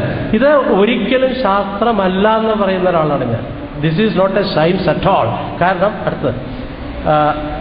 ഞാൻ ഡീറ്റെയിൽസിലേക്ക് പോകുന്നില്ല. ഇത് BT കോട്ടൻ്റെ കാര്യം പറഞ്ഞു. അതിൽ BT എന്ന് പറഞ്ഞു കഴിഞ്ഞാൽ അതിൻ്റെ ബാസിലസിൻ്റെ ബിയും തുരിഞ്ചിയൻസിൻ്റെ ടീമാണ്. അത് മണ്ണിലുള്ള ഒരു സൂക്ഷ്മാണുവാണ്. ആ സൂക്ഷ്മാണു ഒരു ടോക്സിക് എലിമെൻ്റ് പ്രൊഡ്യൂസ് ചെയ്യും, മനസ്സിലാവും, ഒരു വിഷം പ്രൊഡ്യൂസ് ചെയ്യും. ആ വിഷം ഇറ്റ് ഈസ് പോയ്സണസ് ടു ഒരു പർട്ടിക്കുലർ ടൈപ്പായിട്ടുള്ള ഒരു കീടത്തിന് ഒരു പോയ്സണാണ്. അപ്പോൾ അതുകൊണ്ട് ആ gene responsible for producing the toxin അതെടുത്തിട്ട് പരുത്തിയിലേക്ക് കയറ്റുകയാണ് ചെയ്യുന്നത്. അപ്പോൾ ഇത് ശാസ്ത്രമല്ല എന്ന് പറയാൻ കാരണം this is against organic evolution തിയറിക്ക് വളരെ തെറ്റായിട്ടുള്ള ഒരു പരിപാടിയാണ്. കാരണം ഓർഗാനിക് എവല്യൂഷൻ നടക്കുന്നത് വെച്ച് കഴിഞ്ഞാൽ ഇപ്പോൾ ചെമ്പരത്തി നമ്മൾ ഒരുപാട് കണ്ടിട്ടുണ്ടാകും, അല്ല, പലതരത്തിലുള്ള. അത് ഒരു കളറിൽ നിന്ന് വേറൊരു കളറിലേക്ക് ട്രാൻസ്ഫോർമേഷൻ നടക്കും. ഈ പൂമ്പാറ്റകൾ വന്നിരിക്കുമ്പോൾ ആ കോർഡിനേഷൻ നടക്കും, ഇല്ലേ? പക്ഷെ ചെമ്പരത്തിയിൽ നിന്ന് തെങ്ങിലേക്ക് പോകുന്നില്ല, ചെമ്പരത്തിയിൽ നിന്ന് കാട്ടുപന്നിയിലേക്കും പോകുന്നില്ല, മനസ്സിലായോ? ഇവിടെ ചെയ്യുന്ന അത്തരം വികൃതമായിട്ടുള്ള പരിപാടികളാണ്. അതുകൊണ്ടാണ് പറഞ്ഞത് ശാസ്ത്രമല്ലാണ്. അടുത്ത സ്ലൈഡ്. ഇത് സ്കിപ്പ് ചെയ്യാം. ഇത് എല്ലാം നമ്മളിതിൻ്റെ എല്ലാം ഇത് നോക്കുമ്പോൾ, ഇമ്പാക്ട്സ് നോക്കുമ്പോൾ ഒരിക്കലും നമ്മൾ ഇത് ടെസ്റ്റ് ചെയ്തിട്ടുള്ള അനിമൽസിന് ബാധിക്കാതെയുണ്ട്, കാര്യമായിട്ട് ബാധിച്ചിട്ടുണ്ട്. ഇപ്പം ആദ്യമായിട്ട് ചെയ്തത് GM potato, genetically modified potato കൊടുത്ത എലികളുടെ ലിവറും കിഡ്നിയൊക്കെ നശിച്ചു പോയതായിട്ട് റിപ്പോർട്ട് ചെയ്തിട്ടുണ്ട്. അടുത്ത സ്ലൈഡ്. അതുപോലെ തന്നെ ഇവിടെ ഈ ജനറ്റിക്കലി മോഡിഫൈഡ് പരുത്തി, BT പരുത്തി മാത്രമേ ഇന്ത്യയിലുള്ളൂ. ആ പരുത്തിക്കുരു കൊടുത്ത പശുവിൻ്റെ ഗർഭം അലസിപ്പോയിട്ടുണ്ട്, മനസ്സിലായോ? അതുപോലെ BT സോയ കൊടുത്തിട്ടുള്ള, അമേരിക്കയിൽ BT സോയ കൊടുത്തിട്ട എലികളുടെ കുഞ്ഞുങ്ങൾ ആദ്യത്തെ 7 ദിവസത്തിനകം 67% കുഞ്ഞുങ്ങൾ മരിച്ചു പോയിട്ടുണ്ട്. അതിൻ്റെ അർത്ഥം എന്ന് വെച്ച് കഴിഞ്ഞാൽ അതേ BT സോയ കഴിച്ചാൽ, ഗർഭിണിയായിട്ടുള്ള സ്ത്രീകളത് കഴിച്ചാൽ ഒരു പക്ഷേ ഗർഭം തന്നെ അലസിപ്പോകുകയാണ് കാണിക്കുന്നത്. ഒരുപാടുണ്ട്, ഞാൻ പറയുന്നില്ല. പിന്നെ ജനറ്റിക് കണ്ടാമിനേഷനാണ് ഏറ്റവും വലിയൊരു പോയിന്റ്. കാരണം ഇത് ഇതിൻ്റെ ഒരു ക്ലാസിക്കൽ എക്സാമ്പിൾ പറയാം. ഇപ്പോൾ ജനിതക മാറ്റം വരുത്തിയ ഒരു തോട്ടം ഇവിടെ ഉള്ളത് ബ്രിഞ്ചോൾ തന്നെ, നമ്മുടെ വഴുതന. ഇപ്പോൾ വഴുതന കൊണ്ടുവരണമെന്ന് പറഞ്ഞാൽ വലിയൊരു പിടുത്തം പിടിച്ചല്ലോ. ആ വഴുതന ഇവിടെ ഉണ്ടെന്ന് വയ്ക്കുക, പിന്നെ നമ്മുടെ നാച്ചുറൽ വെറൈറ്റിയിലുള്ള വഴുതന കുറച്ച് അകലത്തിലുണ്ടെന്ന് വയ്ക്കുക, മനസ്സിലായോ? അപ്പോൾ ഇതിൽ വന്നിരിക്കുന്ന പൂമ്പാറ്റ തിരിച്ചുകൂടെ വന്നിരിക്കുമ്പോൾ ഈ വഴുതനയും നമ്മുടെ നാച്ചുറൽ വെറൈറ്റിയും കണ്ടാമിനേറ്റ് ഇത് പോവും, ജനറ്റിക്കലി കണ്ടാമിനേറ്റ് ചെയ്ത് പോവും. അപ്പോൾ നമ്മുടെ നാച്ചുറൽ വെറൈറ്റി തീരെ ഇല്ലാണ്ടാവും, മനസ്സിലായോ? നമുക്ക് 3200 മറ്റോ ലോക്കൽ വെറൈറ്റീസ് ഉണ്ട്. ഈ ലോക്കൽ വെറൈറ്റീസ് കംപ്ലീറ്റ് ആയിട്ട് കണ്ടാമിനേറ്റ് ചെയ്ത് പോവും, മനസ്സിലായോ? അപ്പോൾ ആകെ ഒരൊറ്റ വെറൈറ്റിയെ നോക്കുള്ളൂ, അത് മോൺസാന്റോയുടെ വെറൈറ്റി ആയിരിക്കും. ഇതാണ് ഇതിൽ ഏറ്റവും വലിയതായിട്ടുള്ള പ്രശ്നം. അതുകൊണ്ടാണ് നമ്മളിതിന് വേണ്ടെന്ന് പറയാനുള്ള കാരണം. പിന്നെ കഴിഞ്ഞില്ല പിന്നെ അടുത്തത് പെസ്റ്റ് കൺട്രോൾ. ഇത് ഈ GM അപ്പോൾ ഇവർ പറഞ്ഞുകൊണ്ട് വന്നു വെച്ച് കഴിഞ്ഞാൽ GM ഒരു പെസ്റ്റ് കൺട്രോൾ ആണെന്നുള്ളത്. ജനറ്റിക്കലി മോഡിഫിക്കേഷൻ നടത്തിയ പെസ്റ്റ് അറ്റാക്ക് ഉണ്ടാക്കില്ല, ഒരേ ഒരു പെസ്റ്റിനെ മാത്രമേ തടുക്കുള്ളൂ. ഇപ്പോൾ വീട്ടിൽ പരുത്തിയിലാണെന്ന് പരുത്തിയിൽ 252 പെസ്റ്റുകളുണ്ട്. അതിൽ ഒരെണ്ണത്തിന് തന്നെ ബോൾവേമിനെ മാത്രമേ അത് ഇല്ലാതാക്കുന്നുള്ളൂ. പക്ഷെ അതിനും ഇപ്പോൾ റെസിസ്റ്റൻസ് ഡെവലപ്പ് ചെയ്ത് വരുന്നു.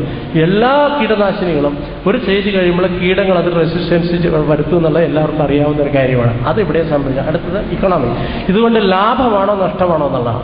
ഇതുകൊണ്ട് ലാഭമില്ലെന്ന് മാത്രമല്ല നഷ്ടമാണെന്നാണ് കണക്കുകൾ ഇതുവരെ കാണിച്ചിരിക്കുന്നത്. നമ്മുടെ അട്ടപ്പാടി തന്നെ കൃഷിക്കാർ അവർ ചെയ്തിട്ടുണ്ട്, അവരോട് ചോദിച്ചാൽ അറിയാം അവർക്ക് നഷ്ടമായിരുന്നത്.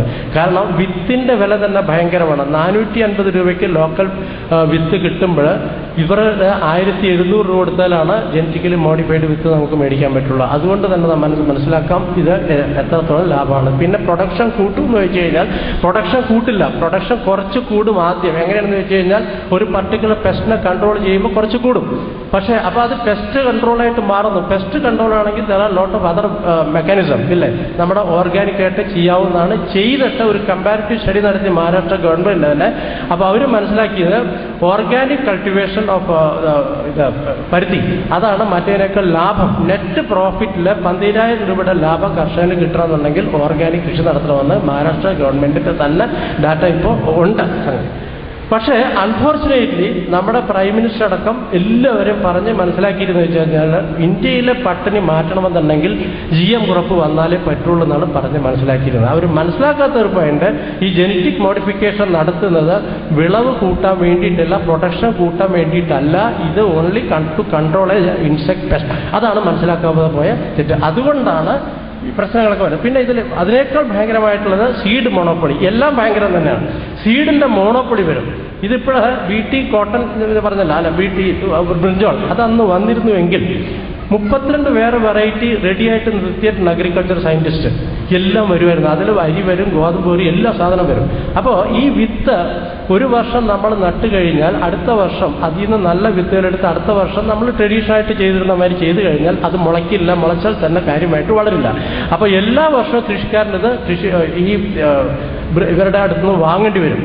മൾട്ടിനാഷണൽ കമ്പനീസിൻ്റെ ഡീലേഴ്സിൻ്റെ കയ്യിൽ നിന്ന് എല്ലാ വർഷവും നമ്മളിത് വാങ്ങേണ്ടി വരും. അതാണ് പ്രശ്നം. അപ്പോൾ അങ്ങനെ വരുമ്പോൾ ഇതിൻ്റെ complete control will go to the multinational companies. അത് നമുക്ക് ഒരിക്കലും സമ്മതിക്കാൻ പറ്റില്ല. സീഡിൻ്റെ കൺട്രോൾ പോയി കഴിഞ്ഞാൽ നമുക്ക് ഭക്ഷ്യപദാർത്ഥത്തിൻ്റെ മോഡിലുള്ള നമ്മുടെ സ്വാതന്ത്ര്യം കംപ്ലീറ്റ് ആയിട്ട് പോകും, പരമാധികാരം കംപ്ലീറ്റ് ആയിട്ട് പോകും. അത് ഒരിക്കലും നമുക്ക് വകവെച്ച് കൊടുക്കാൻ പറ്റില്ല. അപ്പോൾ അതുകൊണ്ടാണ് അടുത്തത് ഇതിൻ്റെ എത്തിക്സ്. ഇതാണ് ഇത് മനസ്സിലാക്കേണ്ട ഒരു പോയിന്റ്. ഇത് ബെയ്ലർ യൂണിവേഴ്സിറ്റിയുടെ നെറ്റിൽ വെബ്സൈറ്റിലുണ്ടായിരുന്നതാണ്. ഇപ്പോൾ കഴിഞ്ഞ 6 മാസമായിട്ട് അവരെടുത്ത് മാറ്റിയിട്ടുണ്ട്.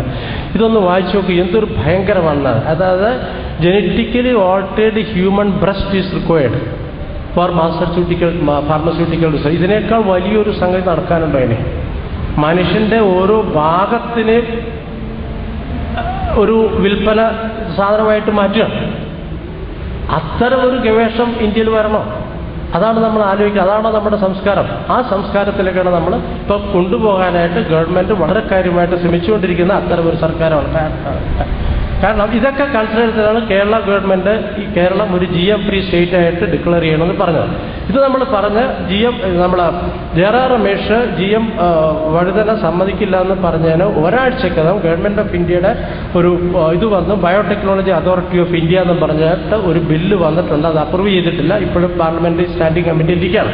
ഭയങ്കരമായിട്ടൊരു ബില്ലാണ്. അതായത് സ്വാതന്ത്ര്യം കിട്ടിയതിന് ശേഷം ഇത്രയും ഭയാനകരമായിട്ടുള്ള ഒരു ഡ്രാക്കോണിയൻ ലോ ഇന്ത്യയിൽ വന്നിട്ടില്ല. അടുത്ത ഇതിൻ്റെ പ്രിയാമ്പിളിൽ തന്നെ പറയുന്നുണ്ട്, ബയോടെക്നോളജിയിൽ നിന്നും മനുഷ്യരെയും പ്രകൃതിയെയും സംരക്ഷിക്കാൻ വേണ്ടിയിട്ടാണ് ഇത് കൊണ്ടുവരുന്നതെന്ന് അതിൻ്റെ പ്രിയാമ്പിളിൽ തന്നെ പറഞ്ഞിട്ടുണ്ട്. അപ്പോൾ അത്തരം ഒരു ബില്ല് വന്നില്ലെങ്കിൽ, ഇത് റെഗുലേറ്റ് ചെയ്തില്ലെങ്കിൽ മനുഷ്യനും പ്രകൃതിക്കും ഇതുകൊണ്ട് നാശമുണ്ടാവുമെന്ന് ഗവൺമെൻറ് തന്നെ സമ്മതിച്ചിട്ടാണ് ഇങ്ങനെ ഒരു ബില്ല് കൊണ്ടുവന്നിരിക്കുന്നത്. അടുത്ത് ഇതിൽ 3 മെമ്പർ അടങ്ങിയിട്ടുള്ള ഒരു ഓക്കെ, ഇത് വളരെ അതെ. ഇതിൽ ഒരു ക്ലോസ് പറയാം. ഇതിൽ ഭയങ്കര എന്ന് വെച്ച് കഴിഞ്ഞാൽ ഈ ഗവൺമെൻറ് ഏറ്റവും വലിയൊരു സംഭാവന RTI ആണ്, റൈറ്റ് ടു ഇൻഫർമേഷൻ. ഇതിൽ ഈ ജനറ്റിക്കലി മോഡിഫൈഡ് ക്രോപ്പിനെ കുറിച്ചിട്ട് ഗവേഷണം ചെയ്യുന്നത്, അത് ഇതിൻ്റെ അപ്രൂവൽ കൊടുക്കാൻ വേണ്ടിയിട്ട് ഗവൺമെൻറ് ഓഫ് ഇന്ത്യയുടെ ഒരു GESC എന്ന് പറഞ്ഞിട്ടൊരു സംഗതിയുണ്ട്. അവർ അപ്രൂവൽ ചെയ്ത് കൊടുക്കണമെങ്കിൽ ഇതിന് ഒരു ടെസ്റ്റ് ചെയ്യണം. ടെസ്റ്റ് ചെയ്യുന്നത് 3 മാസമാണ്. ടെസ്റ്റ് ചെയ്ത് മൊൺസാന്റോയുടെ കമ്പനി തന്നെയാണ്, മനസ്സിലായോ? ആ കമ്പനിയുടെ ടെസ്റ്റ് ചെയ്തിട്ടുള്ള റിസൾട്ട് നോക്കിയിട്ടാണ് ഇവർ അപ്രൂവൽ കൊടുക്കുന്നത്. പക്ഷെ ആ ടെസ്റ്റ് ചെയ്ത റിസൾട്ട് നമ്മൾ ചോദിച്ചാൽ നമുക്ക് കിട്ടില്ല, മനസ്സിലായോ? അത് RTIയിലും കൊടുക്കാൻ പാടില്ല എന്നാണ് ഒരു വ്യവസ്ഥ പറഞ്ഞത്. അപ്പോൾ നമുക്ക് എങ്ങനെ അപ്പോൾ എങ്ങനെ നമുക്ക് ഇതിൽ നിന്ന് കിട്ടും? We will never get information about this. അതായത് കംപ്ലീറ്റ് കൊമേഴ്സ്യൽ ഇൻട്രസ്റ്റ് പ്രൊട്ടക്റ്റ് ചെയ്യുന്ന ഒരു സംഗതിയാണ്. അടുത്തത് പിന്നെ ഇതിനെക്കുറിച്ച്, ജനറ്റിക്കലി മോഡിഫൈഡ് ക്രോപ്പിനെ കുറിച്ച് ആരെങ്കിലും എന്തെങ്കിലും ഗവൺമെൻറ് പോളിസിക്ക് എതിരായിട്ട് പറയുകയാണെങ്കിൽ അയാൾ അറസ്റ്റ് ചെയ്യാനും 5 ലക്ഷം രൂപ വരെ ഫൈൻ അടിക്കാനുള്ള ക്ലോസും ഉണ്ട്, മനസ്സിലായോ? ഇപ്പോൾ ഇത് വന്നിരുന്നുവെങ്കിൽ ഇപ്പം എന്നെ പിടിച്ച് ജയിലിലിടും. I'm not suppose to speak. അതായത് നമ്മുടെ മൗലികമായിട്ടുള്ള അവകാശം, സംസാരിക്കാൻ, ഫ്രീഡം ഓഫ് എക്സ്പ്രഷൻ, അതിനെ വരെ തടയുന്ന ഒരു നിയമമാണ്. അടുത്ത ഇത് ഇത്തരത്തിലുള്ളൊരു ഡെവലപ്മെൻറ്റ് വേണോ വേണ്ടെന്നാണ് നമ്മൾ ആലോചിക്കേണ്ടത്. അതായത് ഇപ്പോൾ ഇത്രയും നാൾ ഇൻഡിപെൻഡൻസ് കിട്ടിയതിന് ശേഷം ഡെവലപ്മെൻറ്റിൻ്റെ ഒരു സംഗതിയാണ് പറയുന്നത്. 35% ആൾക്കാർ ഇപ്പോഴും ബിലോ പോവർട്ടിയിലാണ്, പട്ടിണിയുടെ ലെവലിൽ കീഴെയാണ് വരുന്നത്. 77% ആൾക്കാർ ഇന്ത്യയിൽ അവരുടെ ആനുവൽ ഡെയിലി ഇൻകം 20 രൂപയാണെന്നാണ് UN ഒരു കണക്ക്. 20 രൂപ. ഇതാണ് സിറ്റുവേഷൻ. അത് കൂടാതെ നമ്മുടെ വെള്ളം, വായുവൊക്കെ മലിനീകരിച്ചു എന്നുള്ള ഞാൻ ആദ്യം പറഞ്ഞു. നമ്മുടെ അഗ്രോ ബയോഡൈവേഴ്സിറ്റി കംപ്ലീറ്റ് നശിച്ചു. സാറതിനെ പറഞ്ഞു 75,000 വെറൈറ്റി നെല്ലുണ്ടായിരുന്ന സ്ഥലത്ത് ഇപ്പോൾ 5-10 വെറൈറ്റി ഉള്ളൂ, ഹൈബ്രിഡ് വെറൈറ്റി. ബാക്കിയൊക്കെ ഇല്ലാതായിരിക്കുന്നു. അതുപോലെയുള്ള ബാക്കിയുള്ള എല്ലാ വെറൈറ്റീസും നമുക്ക് നഷ്ടപ്പെട്ടു. അപ്പോൾ അതുകൊണ്ട് വി നീഡ് ഡെവലപ്മെൻറ്റ്, ഒരു പുതിയൊരു തിങ്കിങ് വരണം. അത് ആദ്യമായിട്ട് എന്താണ് ഡെവലപ്മെൻറ്റ് എന്ന് പറയാൻ എനിക്കൊരു 5 മിനിറ്റ് കൊണ്ട് തരുമോ? അതോ നിർത്തണം? ഒരു 5 മിനിറ്റ് എല്ലാവരുടെ അപ്രൂവലോടുകൂടി ഞാനത് പറഞ്ഞു തീർന്നോട്ടെ. അത് അടുത്ത പോയിന്റ്. അപ്പോൾ ഇതിൽ വേണ്ടതെന്ന് വെച്ച് കഴിഞ്ഞാൽ എന്താണ് ഈ വികസനം എന്നുള്ളതിന് ഒരു ഡെഫിനിഷൻ വേണം. ഇത് ആരോട് ചോദിച്ചാലും ഇല്ല. മൻമോഹൻ സിംഗിൻ്റെ ഡെഫിനിഷൻ എന്ന് വെച്ച് കഴിഞ്ഞാൽ ഇത് GDP 8.5 9.5 ആക്കണം, അത് 10.5 അങ്ങനെയാണ് കണക്കാക്കുന്നത്. ഈ GDP അല്ല വികസനം എന്നുള്ളത് അബ്ദുൽ കലാം വരെ പറഞ്ഞിട്ടുള്ള ഒരു സംഗതിയാണ്. അബ്ദുൽ കലാം വരെ ഞാൻ പറയുന്നതിൽ വേറെ കാരണമുണ്ട്, അത് പിന്നീട് പറയാം. അപ്പോൾ അതൊരു മെഷർമെൻ്റാണ്. ആ മെഷർ ചെയ്യുന്നത് ഒരു തട്ടത്തിലുള്ള ആൾക്കാരുടെ മുകളിൽ നിന്നാണ്. പാവപ്പെട്ടവൻ്റെ ഇൻകം ഒന്നും അതിൽ വരുന്നില്ല, മനസ്സിലായോ? അപ്പോൾ നമുക്ക് വേണ്ടത് ഒരു നിർവചനമാണ്. ഒരു പ്രൊജക്റ്റും ലോകത്ത് ഉദ്ദേശം ഇല്ലാതെ, ഒബ്ജക്റ്റീവ്സ് ഇല്ലാണ്ട് അണ്ടർടേക്ക് ചെയ്തിട്ടില്ല. ഇത് മാത്രമാണ് എടുത്തിട്ടുള്ളൂ.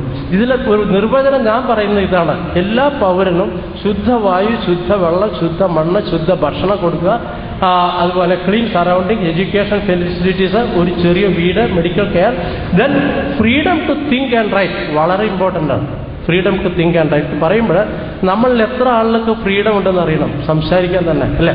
രാഷ്ട്രീയക്കാർക്ക് വരെ ഉണ്ടോയെന്ന് സംശയമുണ്ട്. കാരണം ലീഡേഴ്സിന് മാത്രമേ ഉള്ളൂ, ബാക്കിയുള്ളവർ പറഞ്ഞാൽ ഡിസിപ്ലിനറി ആക്ഷൻ എടുക്കും. അപ്പോൾ കോൺസ്റ്റിറ്റ്യൂഷനിൽ പറയുന്ന ഫ്രീഡം നമുക്ക് ആർക്കും ഇല്ല എന്നുള്ളൊരു വാദം. ശാസ്ത്രജ്ഞന്മാർക്കില്ല. ഗവൺമെൻറ്റിനെതിരായിട്ട് റിപ്പോർട്ട് എടുത്ത് അവനെ പിടിച്ച് പുറത്തെടുക്കും. ഗവൺമെൻറ് ഓഫീഷ്യൽസില്ല. ഗവൺമെൻറ്റിനെതിരായിട്ട് പറഞ്ഞു കഴിഞ്ഞാൽ അവനെ പിടിച്ച. പിന്നൊരു ചോദ്യം വരും, ആരാണ് ഗവൺമെൻറ്? അത് വേറെ കാര്യം. പോട്ടെ, അടുത്ത് നെക്സ്റ്റ്. അപ്പോൾ ഇതിലേറ്റവും ഞാൻ പറഞ്ഞാൽ ഏറ്റവും വലിയ സംഗതി ഡ്രിങ്കിങ് വാട്ടറാണ്. Drinking water is going to be a real problem. നിങ്ങൾക്ക് എല്ലാവർക്കും അറിയാം. 2025 നമുക്ക് എത്രയാണ്? 1050 ബില്യൺ മീറ്റർ ക്യൂബാണ് വേണ്ടത്. ഇപ്പോൾ നമ്മുടെ കൺസംഷൻ 750 ബില്യൺ മീറ്റർ ക്യൂബാണ്. ഇതിൽ സംഭവിക്കുന്നത്, നമ്മൾ ഈ വെറ്റ്ലാൻഡ്സ്, തണ്ണീർത്തടങ്ങൾ ഇങ്ങനെ നശിപ്പിച്ചുകൊണ്ടിരുന്ന, കാടുകൾ നശിപ്പിച്ചുകൊണ്ട് പിന്നെ എങ്ങനെ നമ്മൾ വെള്ളം പിടിച്ചു വെക്കും? തണ്ണീർത്തടങ്ങളാണ് വെള്ളം പിടിച്ചു വെക്കുന്ന ഒരു പാത്രമാണ്. ആ പാത്രങ്ങളൊക്കെ നശിപ്പിച്ചിട്ട് നമ്മൾ സ്മാർട്ട് സിറ്റി പോലെയുള്ള പല സിറ്റികളും കൊണ്ടുവരികയാണ്. അപ്പോൾ വെള്ളത്തിനെ സംരക്ഷിക്കാനുള്ള സമ്പ്രദായം നശിപ്പിച്ചുകൊണ്ടിരിക്കുകയാണ്. അതങ്ങനെ വന്നു കഴിഞ്ഞാൽ കുടിവെള്ളത്തിൻ്റെ ഒരു ഭയങ്കര വിപ്ലവം തന്നെ ഇന്ത്യയിൽ നല്ല ലോകത്തിൽ മുഴുവനുണ്ടാവും. അടുത്ത അപ്പോൾ അത് സംരക്ഷിക്കണമെങ്കിൽ ഒറ്റ വഴിയുള്ളൂ, കാടുകളും തണ്ണീർത്തടങ്ങളും സംരക്ഷിക്കുക എന്നുള്ളതാണ് അതിൻ്റെ അടുത്തടുത്ത്. അപ്പോൾ അതിൻ്റെ പ്രധാന കാരണം കാട് സംരക്ഷിക്കാൻ at least there is a forest department. Wetland സംരക്ഷിക്കാൻ ആരുമില്ല വെറ്റ്ലാൻഡ് സംരക്ഷണം. അതാണ് ഏറ്റവും കാരണം wetland is considered as a waste land, ഒന്നിനും ഉപയോഗമില്ലാത്ത ഒരു സ്ഥലമായിട്ടാണ് കണക്കാക്കിയിരിക്കുന്നത്. അതുകൊണ്ടാണ് അവിടെ എല്ലാ വികസന പ്രക്രിയകളും അവിടെയാണ് വരുന്നത്, വെറ്റ്ലാൻഡ്സിനാണ് വരുന്നത്. അടുത്ത ഇത് ശരിക്കും പറഞ്ഞാൽ wetlands it is a water locked wealth, വെള്ളത്തിൽ മുങ്ങിക്കിടക്കുന്ന ഒരു ഭയങ്കരമായിട്ടുള്ള വെൽത്താണ്. That could be utilise for the benefit of the people എന്നുള്ളതാണ് ബേസിക് പ്രിൻസിപ്പിൾ. ആ ബേസിക് പ്രിൻസിപ്പിൾ മനസ്സിലാക്കാൻ ഗവൺമെൻറ് തയ്യാറായിട്ടില്ല. കേരള ഗവൺമെൻറ് ഒരു പരിധിവരെ മുമ്പോട്ട് വന്നിട്ട് വെറ്റ്ലാൻഡ് കൺവേർട്ട് ചെയ്യാൻ പാടില്ല എന്നുള്ളൊരു നിയമം കൊണ്ടുവന്നു. അത് ഇന്ത്യയിൽ ആദ്യമായിട്ടാണ്. ഇത് ഇന്ത്യയിൽ ഇങ്ങനത്തെ ഒരു നിയമം കൊണ്ടുവരാൻ ഞാൻ വളരെ ശ്രമിച്ചു, പക്ഷേ നടന്നിട്ടില്ല. അടുത്ത ഇത് വെറ്റ്ലാൻഡ് വാട്ടർ ലോക്ക്ഡ് വെൽത്താണെന്നും അതുകൊണ്ട് ജനങ്ങൾക്ക് ഉപയോഗം വരുത്താമെന്നുള്ളൊരു പരീക്ഷണം ഞാൻ മലപ്പുറത്ത് നടത്തി. മലപ്പുറം കോൾ വെറ്റ്ലാൻഡ് ഞാൻ ബയോഡൈവേഴ്സിറ്റി ബോർഡിൻ്റെ ചെയർമാനായിരുന്നു. ചുരുക്കത്തിൽ പറയാം, അവിടെ ചെയ്തത് നെൽകൃഷി അവിടെ നടക്കുന്നുണ്ട്. വർഷത്തിൽ 4 മാസമാണ് നെൽകൃഷി, ബാക്കിയുള്ള വർഷം വെള്ളം വെറുതെ ഇട്ടിരിക്കുകയാണ്. അപ്പോൾ അന്ന് അവിടെ മത്സ്യത്തിനിറക്കാമെന്ന് വെച്ച് മത്സ്യത്തിനിറക്കി. ഒരു 5 ലക്ഷം രൂപ ഞങ്ങൾ ചെലവാക്കി മൊത്തം. അതിൽ നിന്ന് മത്സ്യങ്ങൾ കിട്ടിയത് 1,12,00,000 ലക്ഷമാണ്. 1,12,00,000. ഇതാണ് ഒരു വെറ്റ്ലാൻഡിനെ കുറിച്ചുള്ള ഗുണം. ഇതുകൊണ്ട് അവിടുത്തെ ബയോഡൈവേഴ്സിറ്റി യാതൊന്നും സംഭവിച്ചിട്ടില്ല എന്നുള്ളത് ഞങ്ങൾ കാണിച്ചു കൊടുത്തു. കാരണം പല ഗവേഷണ സ്ഥാപനങ്ങളും അവിടെ ഓരോ ആസ്പെക്റ്റും സ്റ്റഡി ചെയ്യേണ്ടത്. അവസാനം നോക്കിയപ്പോൾ അവിടെ ഉണ്ടായിരുന്ന ട്രഡീഷണൽ വെറൈറ്റീസ് എല്ലാം അവിടെ ഉണ്ട്. കാരണം ഞങ്ങൾ ഇറക്കിയത് മുഴുവൻ ഹെർബിവറായിരുന്നു, പുല്ലുകൾ മാത്രം തിന്നുന്ന മത്സ്യങ്ങളായിരുന്നു, മത്സ്യത്തെ തിന്നില്ല. അപ്പോൾ അവരുടെ ഒരു പേടി ഉണ്ടായിരുന്നത് അവിടുത്തെ ലോക്കൽ വെറൈറ്റി ഇല്ലാതായി പോകുന്നു. ലോക്കൽ വെറൈറ്റി ഇല്ലാതായില്ല. സംഭവിച്ചതെന്ന് വെച്ചാൽ ലോക്കൽ വെറൈറ്റി ഞങ്ങൾ ഇട്ട ഫിഷിനെ കഴിക്കുകയും ചെയ്തു, അത് വലുതായിട്ട് വലുതാവുകയും ചെയ്തു. അപ്പോൾ കൃഷിക്കാർക്ക് അവിടെ ഭയങ്കര സന്തോഷമായി, ഭയങ്കര ലാഭമായി. ഒരു മത്സ്യം പിടിക്കുന്ന ആൾ ഒരു കാറ് വാങ്ങി. ഇതിൻ്റെ ലാഭമാണ്. അടുത്ത് പിന്നെ ക്ലീൻ ഫുഡ് എന്ന് പറയുമ്പോൾ അത് സാറ് പറഞ്ഞു കഴിഞ്ഞു. ഒറ്റ വഴിയുള്ള ഓർഗാനിക് ഫാമിംഗ് പോളിസി, ഓർഗാനിക്കായിട്ട് കൃഷി ചെയ്യാൻ ഒറ്റ വഴിയുള്ളൂ, വേറെ വഴി ഇല്ല അതിന്. അടുത്തത് ഇത് ഞങ്ങൾ ഈ ഓർഗാനിക് ഫാമിംഗ് പോളിസി കൊണ്ടുവന്നത് ഞാൻ ചെയർമാനായിരുന്നപ്പോഴാണ്. അന്ന് കൊണ്ടുവരുമ്പോൾ ഒരുപാട് പ്രശ്നങ്ങൾ ഇതിനകത്തുണ്ടായിരുന്നു. അഗ്രികൾച്ചർ യൂണിവേഴ്സിറ്റിയിലെ എല്ലാ ശാസ്ത്രജ്ഞന്മാരും എതിരായിരുന്നു, ഡിപ്പാർട്ട്മെൻറ്റിലെ വകുപ്പ് ഉദ്യോഗസ്ഥന്മാരെതിരായിരുന്നു. അന്ന് ഞങ്ങളെ സപ്പോർട്ട് ചെയ്തത് ജയാലനെ പോലെയുള്ള കർഷകരാണ് ഞങ്ങളെ സപ്പോർട്ട് ചെയ്തത്, വേറെ ഒറ്റ മനുഷ്യനെ സപ്പോർട്ട് ചെയ്തിട്ടില്ല. അപ്പോൾ അന്നത്തെ പ്രധാനപ്പെട്ട ഒരു ആർഗ്യുമെൻ്റ് ഇത് വന്നു കഴിഞ്ഞാൽ നമ്മൾ ജൈവ കൃഷി ചെയ്ത് കഴിഞ്ഞാൽ പ്രൊഡക്ഷൻ കുറയുമെന്ന് പറഞ്ഞു. അപ്പോൾ അതൊന്ന് തെളിയിക്കണമെന്ന് വിചാരിച്ചിട്ടാണ് പടിയേറ്റീവ് വില്ലേജിൽ ഞങ്ങൾ കൃഷി ചെയ്തത്. അപ്പോൾ ആദ്യത്തെ വർഷം കുറച്ച് കുറവായിരുന്നു. ഇപ്പോൾ 4ാമത്തെ കൃഷി എടുത്തു കഴിഞ്ഞപ്പോൾ സാധാരണ കൃഷി ചെയ്യുന്നതിനേക്കാൾ കൂടുതൽ പ്രൊഡക്ഷൻ വന്നു കഴിഞ്ഞു. 4ാമത്തെ 2.5 വർഷം കൊണ്ടാണ് ഈ പറയുന്നത്. അപ്പോൾ കൃഷിക്കാരവിടെ വളരെ ഹാപ്പിയാണ്. അടുത്ത സൈഡ് കൂടാതെ നെല്ല് മാത്രമല്ല ഞങ്ങളവിടെ ചെയ്തത്. അവിടെ അത് മാത്രമല്ല, ഈ നെല്ലിൻ്റെ കൃഷി ഇത് മാറ്റിയതിന് ശേഷം അവിടെ ഉണ്ടായത് സോയിൽ ബിക്കെയിം ഫെർട്ടൈൽ. സാർ പറഞ്ഞല്ലോ ഇതെങ്ങനെ തിരിച്ചു വരുന്നു, അതവിടെ വന്നത് ഞങ്ങൾ കണ്ടു. എർത്ത് വേംസ് തിരിച്ചു വന്നു, അവിടെ സ്നെയിൽസ് വന്നു, കക്കകൾ വന്നു, ഫിഷസ് വന്നു. കൂടാതെ ഞാൻ ആദ്യം പറഞ്ഞ പക്ഷികളൊക്കെ അവിടെ തിരിച്ചു വന്നു. അതാണ് ഏറ്റവും വലിയ സംഗതി. ഞാൻ അവിടെ ചെന്നപ്പോൾ ഇത് കൃഷി നടത്തി അത് വന്നു കഴിഞ്ഞപ്പോഴേക്കും എൻ്റെ ടേം കഴിഞ്ഞു, ഞാൻ പുറത്തായി. പക്ഷേ ഞാനത് കാണാൻ പോയി. ഞാനും എൻ്റെ ഭാര്യ ഒരു ബേർഡ് വാച്ചിങ് ഒരല്പം വട്ടുപിടിച്ച പാർട്ടി തന്നെയാണ്. ഞങ്ങൾ രണ്ടുകൂടെ പോയി. അവിടെ ചെന്ന് കഴിഞ്ഞിട്ട് ഞങ്ങൾ പക്ഷികളെ നോക്കിയപ്പോൾ ഒരു കൃഷിക്കാരനാണ് ഞങ്ങളോട് പറഞ്ഞത്, സാറേ ഇതിനെ നോക്കൂ, ഈ പക്ഷി ഇവിടെ നിന്ന് പോയിട്ട് ഒരു 40 വർഷങ്ങളുണ്ടായിട്ടുണ്ട്, ഇപ്പോൾ ഇത് തിരിച്ചു വന്നു എന്ന് കൃഷിക്കാരൻ പറയുന്നു.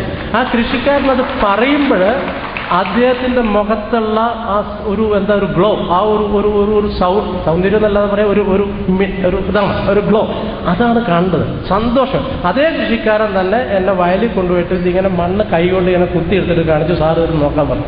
അപ്പോൾ അതിൽ എർത്തുവമുണ്ട്, സ്നെയിൽസ് ഉണ്ട്, എല്ലാ സാധനമാണ്. അപ്പോൾ ദിസ് ഈസ് പോസിബിൾ, ഇത് തിരിച്ചു കൊണ്ടുവരാൻ പറ്റും എന്നുള്ളത് പൂർണ്ണ വിശ്വാസം എനിക്കുണ്ട്. സാറ് പറഞ്ഞ അതേ പ്രിസ്ക്രിപ്ഷൻ ഫോളോ ചെയ്താൽ മതി, അതിനെക്കുറിച്ച് ഞാൻ പറയുന്നത്. അതുപോലെ തന്നെ പിന്നെ സാറ് വേറൊരു കാര്യം പറഞ്ഞു, നമ്മൾ വീടുകളിൽ കൃഷി നടത്തണമെന്ന്. ഇത് വളരെ അത്യാവശ്യമായിട്ടുള്ള കാര്യമാണ്, പ്രത്യേകിച്ച് അർബൻ ടൗൺഷിപ്പിൽ. ക്ലാസിക്കലായിട്ടുള്ള എക്സാമ്പിൾ ക്യൂബയിലെ ഒരു ഫിഗറാണ് ഞാൻ കൊടുത്തിരിക്കുന്നത്. ക്യൂബയിൽ 1990 ഇങ്ങനെ പ്രശ്നം ഉണ്ടായില്ല. അവർക്ക് ആദ്യം ഭക്ഷണം കിട്ടിയിരുന്ന അമേരിക്ക എന്നാണ്. അമേരിക്ക പിന്നെ റഷ്യ കൊടുത്തു. റഷ്യ പൊളിഞ്ഞു പോയപ്പോൾ പിന്നെ ഭക്ഷണം ഇല്ലാണ്ടായി. സ്വയം ഉണ്ടാക്കേണ്ട ഗതികേട് അവർക്ക് വന്നു. നമുക്ക് ആ ഗതികേട് വരും. തമിഴ്നാടും കർണാടക ആന്ധ്രാപ്രദേശും തന്നില്ലെങ്കിൽ നമ്മൾ ചെയ്യേണ്ടി വരും.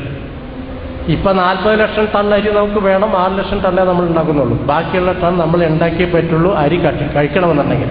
അപ്പോൾ ക്യൂബയിൽ ഇപ്പോൾ 30 മില്യൺ ടൺ വെജിറ്റബിൾസാണ് ടൗണുകളിൽ നിന്ന് മാത്രം ഉണ്ടാക്കുന്നത്. ഒന്നും ഉണ്ടാക്കിയത്, പക്ഷേ നിയമം കൊണ്ടുവന്നു. വീടിൻ്റെ മുറ്റത്ത് നിങ്ങൾ റോസ് ചെടിയല്ല നടന്നത്, വെണ്ടയോ അതുപോലെയുള്ള വെജിറ്റബിൾസ് നടന്ന് നിയമം കൊണ്ടുവന്നു. അത് ചെയ്തില്ലെങ്കിൽ നിങ്ങളുടെ ഇലക്ട്രിസിറ്റിയുടെ ഇത് കണക്ഷൻ കിട്ടുക. അപ്പോൾ കാര്യങ്ങൾ നടന്നു. നമുക്ക് അത്തരം ഒരു നിയമം വന്നേ പറ്റൂ. സ്വാതന്ത്ര്യം വേണ്ടെന്ന് ഞാൻ പറയുന്നില്ല, സ്വാതന്ത്ര്യം വേണം. എൻ്റെ വീട്ടിൽ എന്ത് വളർത്തണമെന്ന് ഞാൻ ആലോചിക്കണം. പക്ഷെ നമുക്ക് സൊസൈറ്റിയോടൊരു കടപ്പാടുണ്ട്, നമ്മളോട് തന്നെ ഒരു കടപ്പാടുണ്ട്. നമ്മൾ തിന്നുന്നതിൻ്റെ ഒരു അംശമെങ്കിലും നമ്മൾ പ്രൊഡ്യൂസ് ചെയ്യണം. നമ്മൾ പ്രൊഡ്യൂസ് ചെയ്യില്ലെങ്കിൽ നമുക്ക് തിന്നാൻ നമ്മൾ അർഹരല്ല എന്ന് മനസ്സിലാക്കുന്ന ഒരാളാണ് ഞാൻ. അതാണ് നിങ്ങൾ മനസ്സിലാക്കേണ്ട കാര്യം. മെത്തേഡ്സ് ഒക്കെ സാറ് പറഞ്ഞു. അടുത്ത പോയാൽ ഇത് ഞാൻ പറഞ്ഞു. അടുത്ത ഇതിൽ നിന്ന് പോവാം. അതായത് എല്ലാ ഡെവലപ്മെൻറ്റും നമ്മൾ ഈ കോൾ ഡെവലപ്ഡ് അല്ലെങ്കിൽ പെട്രോൾ ബേസ്ഡ് ഡെവലപ്മെൻറ്റിൽ നിന്ന് നമ്മൾ മാറിയേ പറ്റൂ. എല്ലാം ഓർഗാനിക്കായിട്ട് അതായത് നമ്മുടെ കാടുകളെയും തണ്ണീർത്തടങ്ങളെയും അതുപോലെ തന്നെ നിർത്തിയിട്ടുള്ള ഒരു വികസനമാണ് ശരിയായിട്ടുള്ള വികസനം. അതാണ് സുസ്ഥിരമായിട്ടുള്ള വികസനം. ഇപ്പം ഞങ്ങളെയൊക്കെ വികസന വിരോധികളെന്ന് പറഞ്ഞിട്ടാണ് എല്ലാവരും പറയുന്നത്, മന്ത്രിമാരൊക്കെ. അപ്പോൾ പറഞ്ഞു, എൻ്റെ മുഖത്ത് നോക്കിയിട്ടൊരു മന്ത്രി പറഞ്ഞു, നിങ്ങളെപ്പോലുള്ള ആളെ നാട് കടത്തിയില്ലെങ്കിൽ നാട് നന്നാവില്ല എന്ന് വരെ പറഞ്ഞ മന്ത്രിമാരുണ്ട്. മനസ്സിലായോ? അപ്പോൾ ഞാൻ തിരിച്ചാണ് പറയുന്നത്. ഞങ്ങൾ പറയുന്ന തരത്തിലുള്ള വികസനം നടത്തുകയാണെങ്കിൽ അത് എന്നെന്നും നിലനിൽക്കും. നമ്മുടെ കുട്ടികൾക്കും പേരക്കുട്ടികൾക്കും അവരുടെ പേരക്കുട്ടികൾക്കും ഉണ്ടാവും. പക്ഷേ ഇപ്പം നടക്കുന്ന തരം വികസനമാണെന്നുണ്ടെങ്കിൽ അധികാലം നിലനിൽക്കില്ല. കാരണം കല്ലുണ്ടാവില്ല ഇടിക്കാനായിട്ട്, മലയുണ്ടാവില്ല, മണ്ണുണ്ടാവില്ല, വെള്ളം ഉണ്ടാവില്ല. പിന്നെ എന്ത് വികസനം നിങ്ങൾ ചെയ്യണേ? അപ്പോൾ അവരാണ് ശരിക്കും വികസന വിരോധികൾ. ഈ വികസനം നിലനിൽക്കാത്തൊരു വികസനമാണ് അവർ ചെയ്യുക. അത് വികസന വിരോധികളാണ്. ഞങ്ങൾ എന്നും വികസനം വേണമെന്ന് ആഗ്രഹിക്കുന്ന ആൾക്കാർ. അടുത്ത പോയിന്റ്. അപ്പോൾ ഇതാണ്. അപ്പോൾ നമ്മളെല്ലാവരും വേണ്ടത് ഒരു ബയോഡൈവേഴ്സിറ്റി, ബയോഡൈവേഴ്സിറ്റി ബേസ്ഡ് ഒരു കൃഷി കൾച്ചറിനെയാണ്, അതായത് പഴയ കൾച്ചറിനെ തിരിച്ചു കൊണ്ടുവരാനാണ് നമ്മൾ ശ്രമിക്കേണ്ടത്. ഇതൊക്കെ ആയാലും വേറൊരു സംഗതി നമ്മൾ ഓരോ ഇൻഡിവിജ്വലും ചെയ്യേണ്ടതെന്ന് വെച്ചാൽ നമ്മൾ എത്രത്തോളം കൺസ്യൂം ചെയ്യുന്നു എന്നുള്ളതാണ്. ഇല്ലേ? നമ്മൾ ഇപ്പോൾ എല്ലാവരും അറിഞ്ഞോ അറിയാതെയോ എല്ലാവരും നമുക്കൊരു അമേരിക്കൻ ലൈഫ് സ്റ്റൈലിലേക്കാണ് നമ്മൾ പോകുന്നത്. അറിഞ്ഞോ അറിയാതെയോ നമ്മളെല്ലാവരും പോകുന്നതാണ്. പക്ഷേ ലോകത്തിലെ എല്ലാ ആളുകൾക്കും ഇപ്പോൾ ഉള്ള population American life style follow ചെയ്യണമെന്നുണ്ടെങ്കിൽ നമുക്ക് 5 ഭൂഖണ്ഡം കൂടി വേണ്ടി വരും. അതിലുള്ള വിഭവങ്ങൾ ഉണ്ടായാലും മാത്രമേ എല്ലാവർക്കും അമേരിക്കൻ ലൈഫ് സ്റ്റൈൽ ഫോളോ ചെയ്യാനാവുള്ളൂ. അതുകൊണ്ട് അടുത്ത സ്റ്റൈൽ നമ്മൾ ഒരു സസ്റ്റൈനബിൾ ആയിട്ടുള്ള ഒരു ലൈഫ് സ്റ്റൈൽ നമ്മൾ തന്നെ ഫോളോ ചെയ്യണം. അതിന് എക്സാമ്പിളാണ് പ്രകൃതിയിലുള്ള സംഗതി. പ്രകൃതി നമ്മൾ ഒരുപാട് പഠിപ്പിക്കുന്നുണ്ട്, നമ്മൾ പഠിക്കുന്നില്ല അൺഫോർച്യുനേറ്റ്ലി. ഈ പക്ഷി 3 കുഞ്ഞുങ്ങളെ 3 മുട്ടയിട്ടു. അത് 3 മുട്ടയിടുന്ന എപ്പോഴാണെന്നറിയാം? ഏറ്റവും കൂടുതൽ ഭക്ഷണ പദാർത്ഥങ്ങളുള്ള കീടങ്ങൾ, ഇൻസെക്ട്സ് ഉള്ളപ്പോഴാണ്. അത് ഇൻസെക്റ്റിൻ്റെ പോപ്പുലേഷൻ കുറച്ച് കുറവാണെന്നുണ്ടെങ്കിൽ 2 മുട്ടയിടുകയുള്ളൂ. മനസ്സിലായോ? അതിലും വളരെ കുറവാണെങ്കിൽ 1 മുട്ടയിടുകയുള്ളൂ. ഇൻസെക്ട്സ് ഇല്ല എന്ന് വെച്ചാൽ ഭക്ഷണ പദാർത്ഥങ്ങൾ കുഞ്ഞുങ്ങൾക്ക് കൊടുക്കാനില്ല എങ്കിൽ മുട്ടയിടുകയില്ല. ആ സീസൺ അത് സ്കിപ്പ് ചെയ്ത് കളയും. ഇത് എല്ലാ ജന്തുജാലങ്ങളും ഫോളോ ചെയ്യുന്ന ഒരു തത്വമാണ്. ലോകത്തിൽ ഒരേ ഒരു സ്പീഷീസ് മാത്രമാണ് ഇത് കണക്കാക്കാണ്ട് മുന്നോട്ട് പോകുന്നത്. അതേത് സ്പീഷീസ് എന്നറിയാമല്ലോ? മനുഷ്യൻ. ഇത്രയും പറഞ്ഞുകൊണ്ട് എൻ്റെ വാക്കുകൾ അവസാനിപ്പിക്കുന്നു. My apologies to organisers for taking more time.